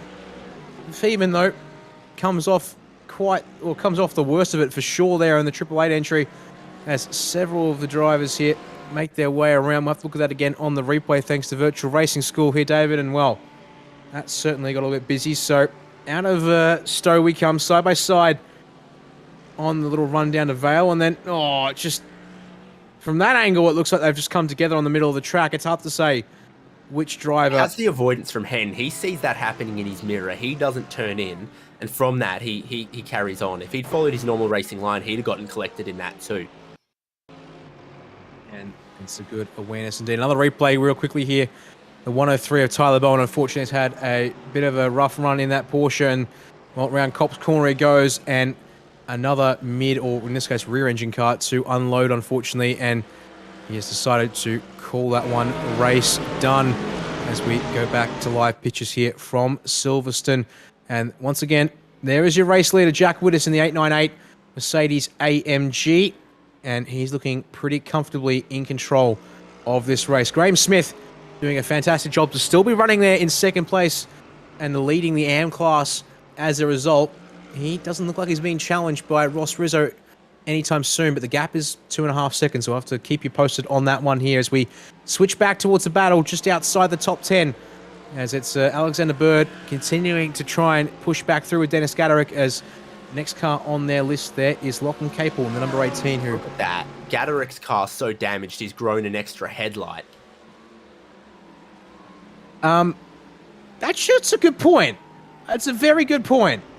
Yeah, I don't know about that iRacing, but I suppose keep that one posted. But we'll see how much repairs we get later on as Graham Smith and Ross Rizzo come into the pit lane there, followed in by Adam Funzo, Luke Turner, and Gaderick here. So, well, yes, we wait to see is will that Mercedes of Gaderick come out of the pits with one more light in its proper place as we quickly check in on our race leader once again, David.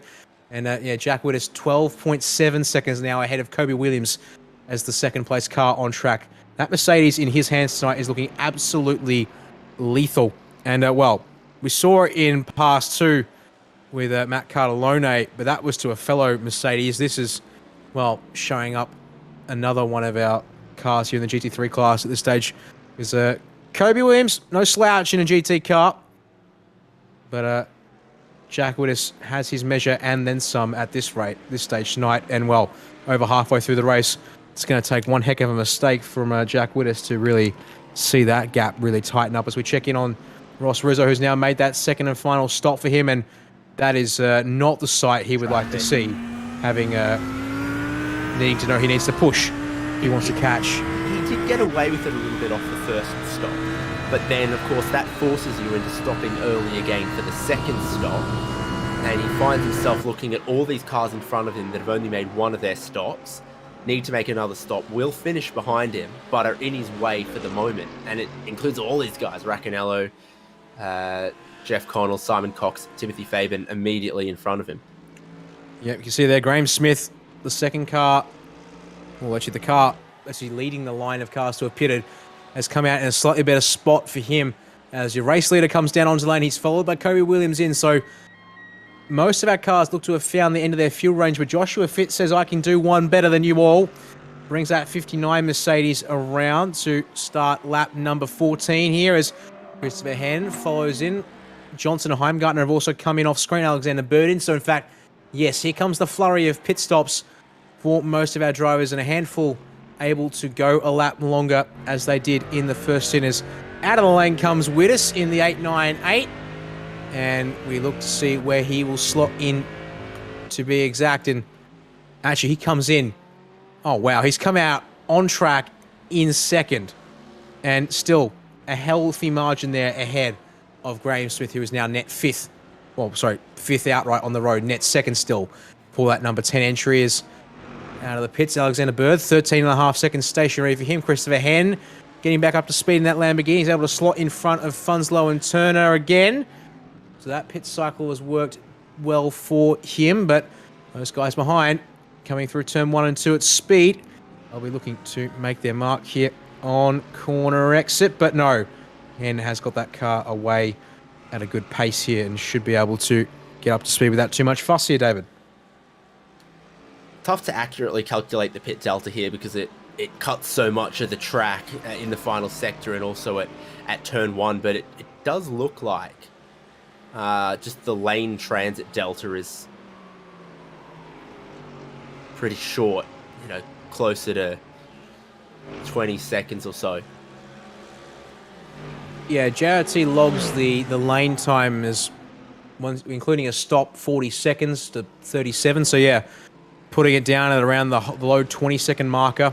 Yeah, and that's what's deceptive, is it's 27 seconds at pit lane speed limit cone to cone, but then you cut out like 5 seconds of the final sector. And indeed, you see it on timing. You'll see it on the timing displays, although not anymore, as most drivers have hit the pits. The exception being your momentary race leader of Joshua Fitt, momentary third place for Lachlan Capel. But oh, look at this here, side by side into pit entry, and oh dear, the Triple Eight of Timothy Theben. He needs the pit lane. He's going to have to cut back across. That will be given a monumental slowdown. Oh dear. Black flag city in the meantime. Heimgartner's got a black flag. Daniel Hill's got a black flag. Daniel Webster a black flag. And Phil Audie a black flag. Now, Heimgartner's come down the lane. Has he picked up a speeding penalty, or has he picked up incident limit penalty on the way in there? Let me see here with the number 8 machine. He comes into the lane.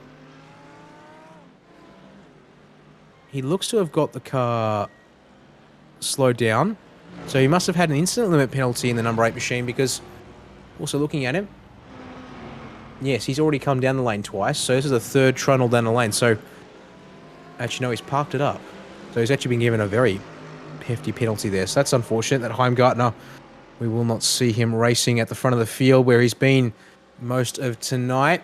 So I'll have to hope... Well, the way it's handled, a black flag on your in-lap is the worst possible time, because you can't go and serve the drive-through. You've got to serve it's kind of like a 40-second stop and hold instead. Yes, that is true. And, well, a bit unfortunate the system works like that it tries to sort of just combine service and penalties. And we are reminded that an unsafe pit exit can be a stop and hold. And, in fact, that might be appropriate to quickly go check. Indeed, came into the pits on lap 14 for his service, and then, well, no, I'm not actually, did he speed on pit exit? Is that what it might have been? Ooh, he's a little, I think he got off the limiter early, because he was speeding up just before he got to the cones, the cone marking end of pit lane. Because it's almost impossible to get an unsafe exit here at Silverstone, given the way that the divider ends. Grass. You have to go touch grass. Yes, that is true. All the time. Thank you, David, for your fantastic quips. Well, how about we put them to the side, and we'll keep watching the racing here as Luke Turner continues to try and recover this race. And now Christopher Henn is his next target. Looking good there out of the final couple of turns he was, and, well, can he pressure that Lamborghini through the opening sector? Not through turn 1, it seems. Looks a little better, though, through turn 2, David. So then on the brakes, getting it in there as deep as he can, and pulling it up as quickly as he can, and then keep the corner open here at the loop. And looks all right. Pretty even run through the loop in Aintree, though. I don't see a move coming down into Brooklands anytime soon, but still, another long straightaway to come for that Mercedes, although, well, look how quickly it closed in a straight line with Slipstream and General Power there, but not to be this time by, at least. We'll have to wait for a little bit longer here to set up the move on the number 60 Lamborghini. If there's one weakness this new AMG Evo seems to have, it's the automatic blip on the downshifts in the low gears, so going third to second or second to first, when they're really throwing it into, the Loop Village section, and they try to turn in as they're taking that last downshift, the rear can seem to get out from some of them, but it's handling the curbs well. It's monstering through this section, and the fuel economy apparently isn't too bad either. Well, my numbers are that it's on potentially the highest side of the fuel mileage numbers, and also going back to the fixed setup fuels, the fuel that they get provided as part of the fixed sets. The Mercedes has the most of them all as he gets up the inside Stowe there, late on the brakes, and Henn's got basically nothing to contest that with. So he's going to have to go around the outside, though, of the Vale chicane, and Henn's able to pull that one up deeper under brakes and get back ahead. So good effort there from Turner, but has to respect the defense from Henn. And in saying that, Also, fantastic counter-attack from Christopher Hen. And, more trouble for drivers with black flags. Matthew Johnson out of position number 6 has been issued a black flag, and he now tumbles outside the top 10 as a result. 2 top 10, but 2 tenths, sorry, but now he gets absolutely swamped, and back to 11th place he goes. Yeah, again, I say 23 seconds cone to cone on that drive-through penalty for Matthew Johnson. But I think the real delta has got to be about 5 less than that. So you don't want a drive-through penalty. I think 16, 17 seconds you can get away with it a little bit. Yeah, I think that's a good observation there, indeed, as we continue to watch these cars fighting here. Hen looks to be a bit of the bottle, the cork in the bottle here, I would have to say, but doing a good job there, sticking to the racing line. That's the fastest way around the circuit, and the Turner there not able to close up just yet, but again, through these higher speed turns, look at that there through Copse. Mercedes just keeps on coming on corner exit, closing the gap down, and then, as you said, through Maggots and Beckett's and Chapel is an absolute weapon, able to rotate in fantastically and then still get good power down despite being front heavy with the engine there, which in some respects I think you can see it front heavy. It's putting the weight on the front tires, helping them load up, and look at the run down the hanger straight for Turner. He's up the inside this time at Stowe. Hen tries to brake late, but he's actually going to get underneath here in the mid part of the corner. It's a good exit from the Lamborghini here, but the pressure is also there from Gaderick behind in the 190. Hen tries the outside for the Vale chicane here. Exposed to Gaderick there, but he's not able to make it work. That puts Luke Turner through, and now he starts to think about trying to put a gap in to get away. Funzelo is passed by Alexander Bird. Matthew Johnson wants back into the action here to get inside the top 10 once more, but he's got to get past 2 cars to make that happen here as we now look at Gaderick and his attempts to try and line up a move here on the number 60 Lamborghini. That we'll see if this cork in the bottle can be unpopped as Johnson in the background is shot, trying up the inside of Funslow at Village there, David. Not able to make it work though, as Funslow covers it off through both Village and then the loop and Aintree, but Johnson is right there on his bumper down the Wellington straightaway here. Luke Turner, we knew was podium capable, so he's gotten through. And it's sort of who's next to line up. Oh, and look at that there at the top of the screen, David. Trying to hang on to that 11th place there. Passed by Alexander Bird, then passed by Matthew Johnson, and a drive-through penalty. Adam Funslow joins the list of cars to get one for the incident limit tonight. So add another one to your roster, unfortunately, there. So we will see him tumble down the order as well as we check back in with Gaderick just up the road by a fraction. You can see there all over the rear end of that Lamborghini. This should be a slam dunk pass down the end of the hangar straight here. Good run through the last part of Chapel and already pulling to the inside here to power his way alongside and up the inside for Stowe here. Can Hen defend? The answer is no. He does not want to pressure the defense and instead will try and tuck in here and attack maybe later on. As look at that there in the background is shot 2 of our Mercedes. That is, I believe, Wayne Hewitt and Jeff Connell going at it. And that's Connell making his way through, I believe, at the end of that lap there. David is, meanwhile, ahead of these guys. Gaderick has gone on a scenic tour of the outside of the final turn there. Way off circuit for the 190 and a big slowdown for him to now serve. Yeah, very, very rare you see someone go wide enough on the exit to pick up a slowdown there. And yeah. Finally gets it cleared on the exit of Village, but he now falls into the clutches of Jeff Connell.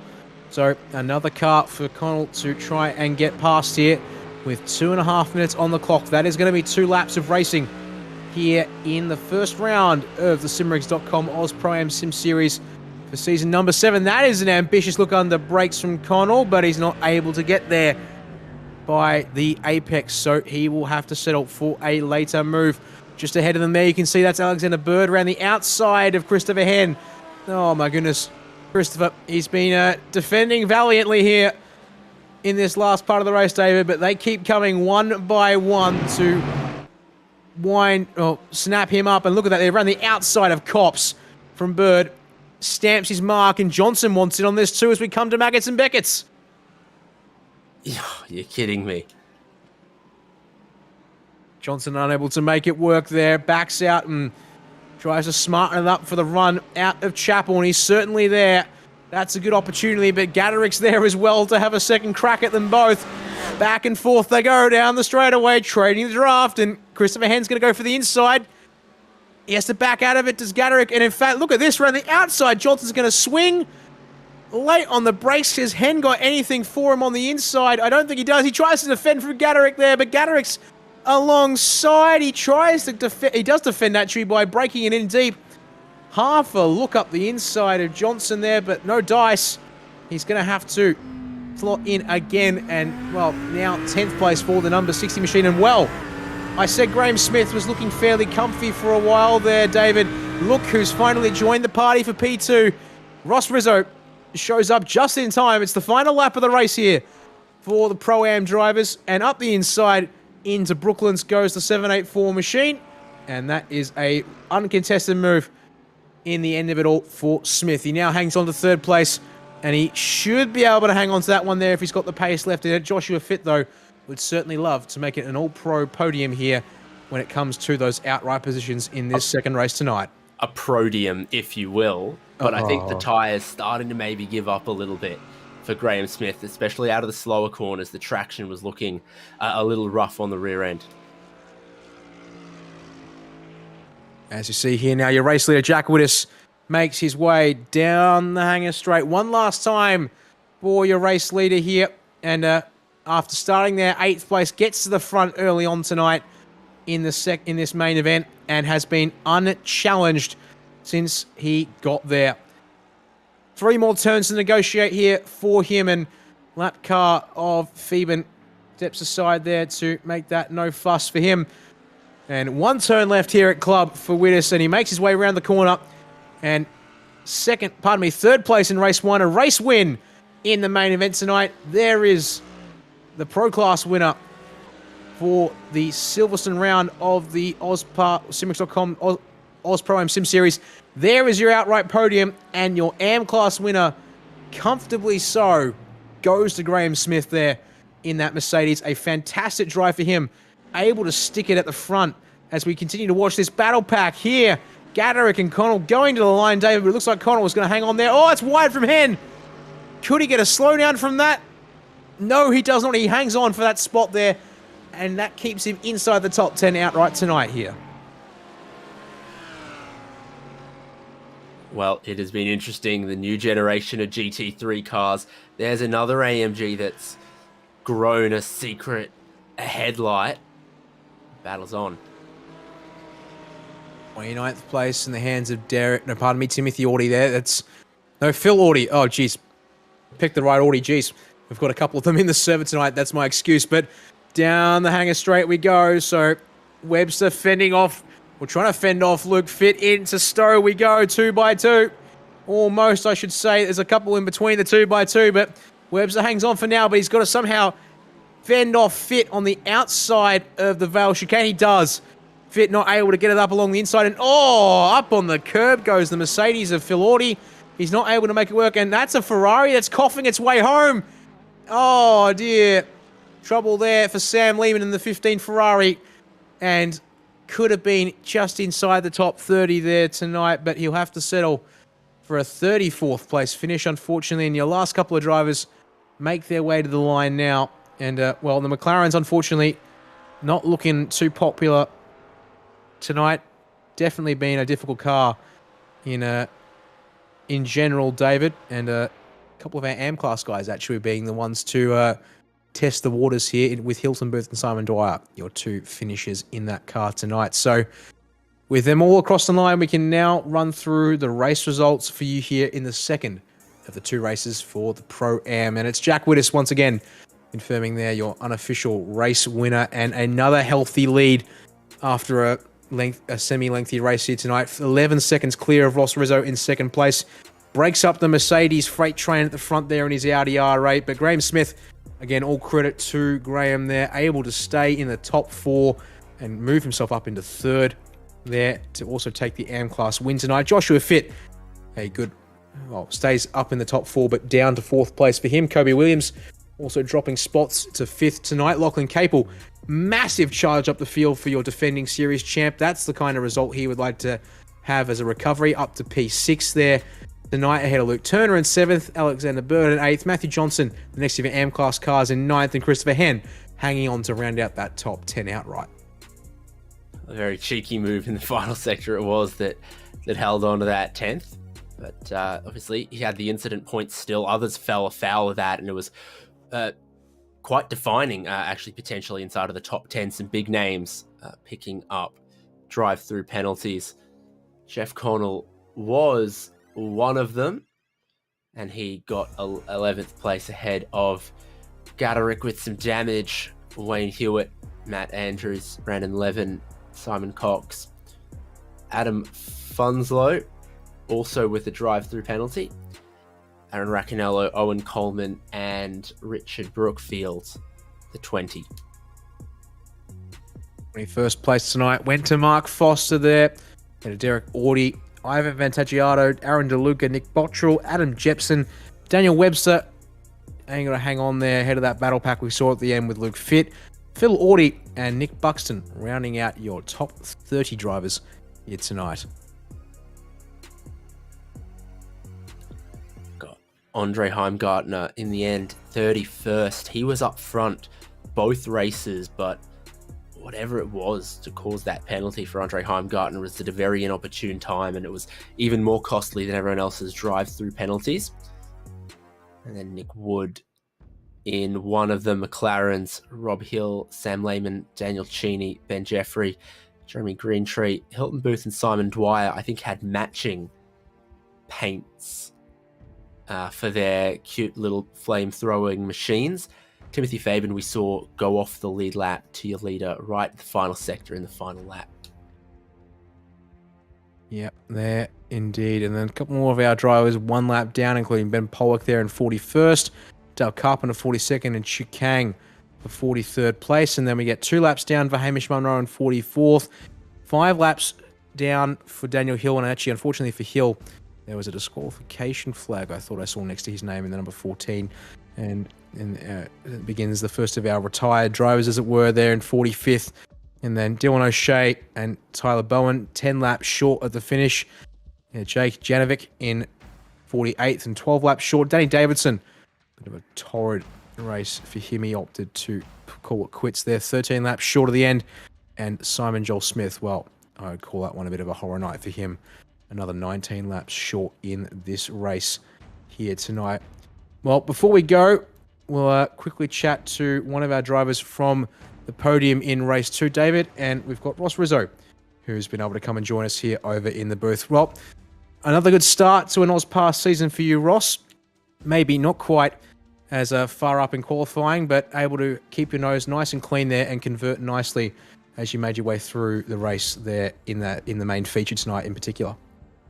Yeah, that was the aim of the game. Felt like we were on the back foot very, very early. And, you know, just keeping the car clean seemed to make our way towards the front, even though the pace wasn't really there. I mean, Jack just checked out in that second race. I think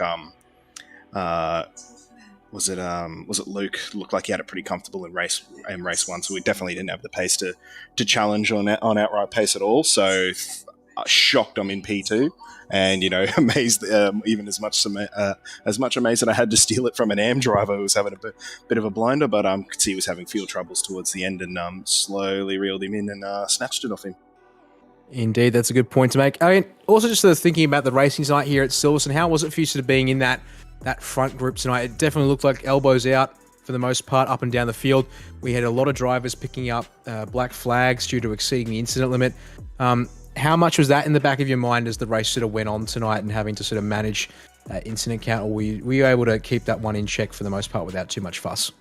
I decided to get out of the nonsense. It was getting too hectic, and as much as I couldn't really fight the Mercs in particular ahead of me, I was just losing time to them squabbling over scraps when the leader was just checking out, thinking there's more important stuff at stake here, guys, and 6th place, 7th place. So just decided to come in. I felt the pace was pretty good behind in the draft and whatnot, but I was starting to miss apexes and spin the rear tires, and thought, look, I'm probably an accident waiting to happen here, so I'll just remove myself from that situation. And that turned out to be the right call, because I think a couple of laps later you had 6 cars fighting over the same corner and same piece of tarmac, and a few cars off to Kimi Raikkonen's fence, I think, from a couple of years ago. It was a bit wild. So just remove myself from the situation. It looked like it was absolutely the right call, and stuck on the podium.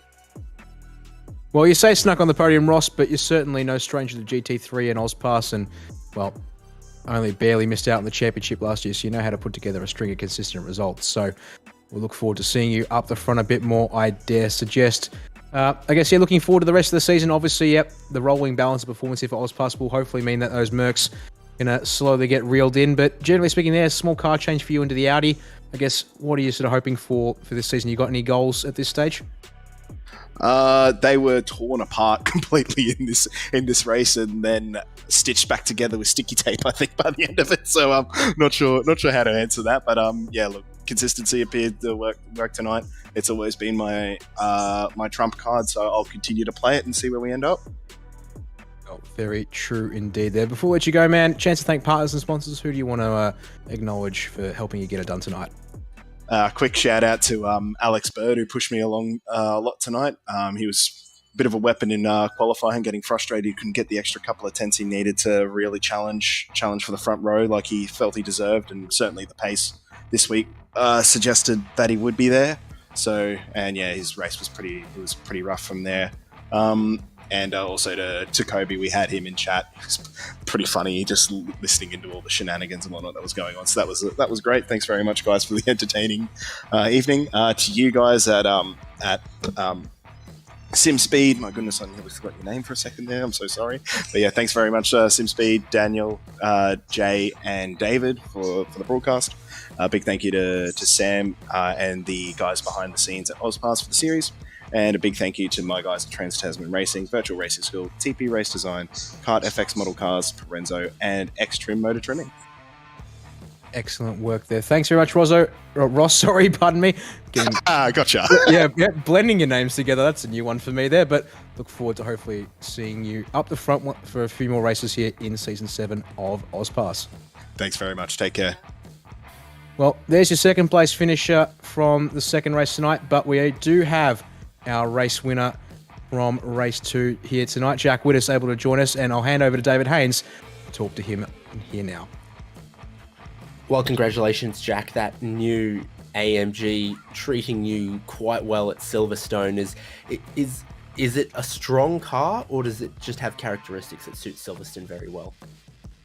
I think it's pretty strong. I'm not too sure why, but it gives me a lot of confidence to drive in it, so it's easy to get to the apexes. More grill, more trophies, I think, is the formula that seems to be working. Yeah, it definitely worked, I think. Overall, any differences to the outgoing model? The dash obviously looks a little different, externally a little different, but from the driving perspective, is it overall pretty similar? No, it's quite different, I think. I used to find the old one like either really understeery or really oversteery. There was no real balance in it. But this one seems really well balanced, with this particular setup anyway. It sounds mean. Sounds awesome. Well, that's as good an excuse to give it a wheel as any. Presumably, a kilowatt or two are going to get trimmed for it as it goes on. That's not gonna harm the balance, you don't think? I don't think it will affect the balance too much, but I guess we'll just see what happens. But hopefully, it's got enough torque to keep up with the rest of them. 6.2 litres, I suspect it will. Fuel strategy then today, 2 stops. You played it relatively conventionally, I think it's fair to say. Yeah, I didn't really know what was going on with it. I just kept filling it up and hoping for the best. At these prices, you're a brave man, but it worked. Congrats. Thanks, mate. Ta. Well, there we go. Jack Whittis winning the second race of AusPass tonight to get Season 7 underway here on SimSpeed TV. And, well, we talked about it momentarily earlier. Here's where we go next Thursday night for the second round of the season. It's going to be the Nürburgring Grand Prix circuit. Obviously not quite the same heritage and, well, risk that is the Nordschleife next door, but certainly a venue that should put up a good bit of racing for us tonight. It will be another one of the sprint rounds here for the Pro-Am and, well, Pass 2, Pro-Am, and all in the GT3s once again. And then we can get into the wildcard for round 3 after that. Well, any final words from you, David, before we wrap things up here tonight? It's been certainly a busy night of racing in the Pro-Am. 50 cars out on track certainly makes things hectic, but I think setting a good stage here for the start of Season 7 for sure. Yeah, and I suspect next time out when we go to the Nürburgring, the track limits are a little more self-enforcing there. That was definitely something in the second race that caught out many drivers. Is, you know, you can plan for how many of your own off tracks you're going to take, but suddenly, you know, a hefty door-to-door hit for 4X throws off your well-laid plans, and you might find yourself with a drive-through penalty. So that's something definitely to try to avoid going forward. Yes, that is true indeed. A lot of drivers racking up penalties. We can actually tell you for a fact that it was 13 of the 50 entrants in the Pro-Am there, and the second one tonight. So hopefully they'll be looking to keep that one a little bit more under wraps next week indeed. Well, big thanks to all the partners that make this series possible and free for all of the drivers participating in this series. To Simrigs.com, once again, the title partner of the series, along with Phoenix Smokers, Computer Technology Corporation, Echuca Toyota, and Index Designs.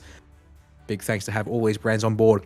And also, if you want to join this series, you can join in with Pass 2. That is free to enter that series all season long. So, apologies, I don't actually know if we have any details available here via the YouTube stream, but actually, indeed, if you're watching us on YouTube, there is a Discord link and the Facebook group for the AusPass communities there. So make sure to jump over and check the YouTube stream for those links if you're watching elsewhere with us tonight. Otherwise, AusPass is on Facebook, and obviously that Discord server too. Big thanks for joining us here for the start of Season 7 with the Simrigs.com Oz Pro-Am Sim Series. My name is Donny Yeaman. It's been David Haynes alongside me in the commentary box and Jay Kennedy on production. We hope to see you back for round 2 next Thursday, or anything else that we've got lined up here at SimSpeed in the meantime. Until then, or whenever it may be, thank you all once again for watching, and it's bye from us for now.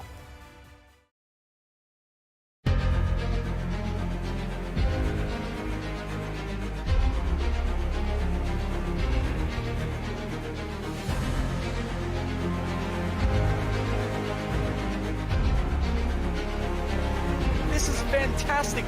This is GT racing right now. He's got traction, he's got rhythm, both of them! Maloney! Oh, he's taken Anderson. Anderson's up top. Oh my god! Oh, big crash! Oh my goodness, half the field's gonna get rolled! Second very close. These guys are want to make their way through the field very quickly. Oh, there we go. Oh no! That's massive. This is it. This is over. I can't believe this. Oh my god. God!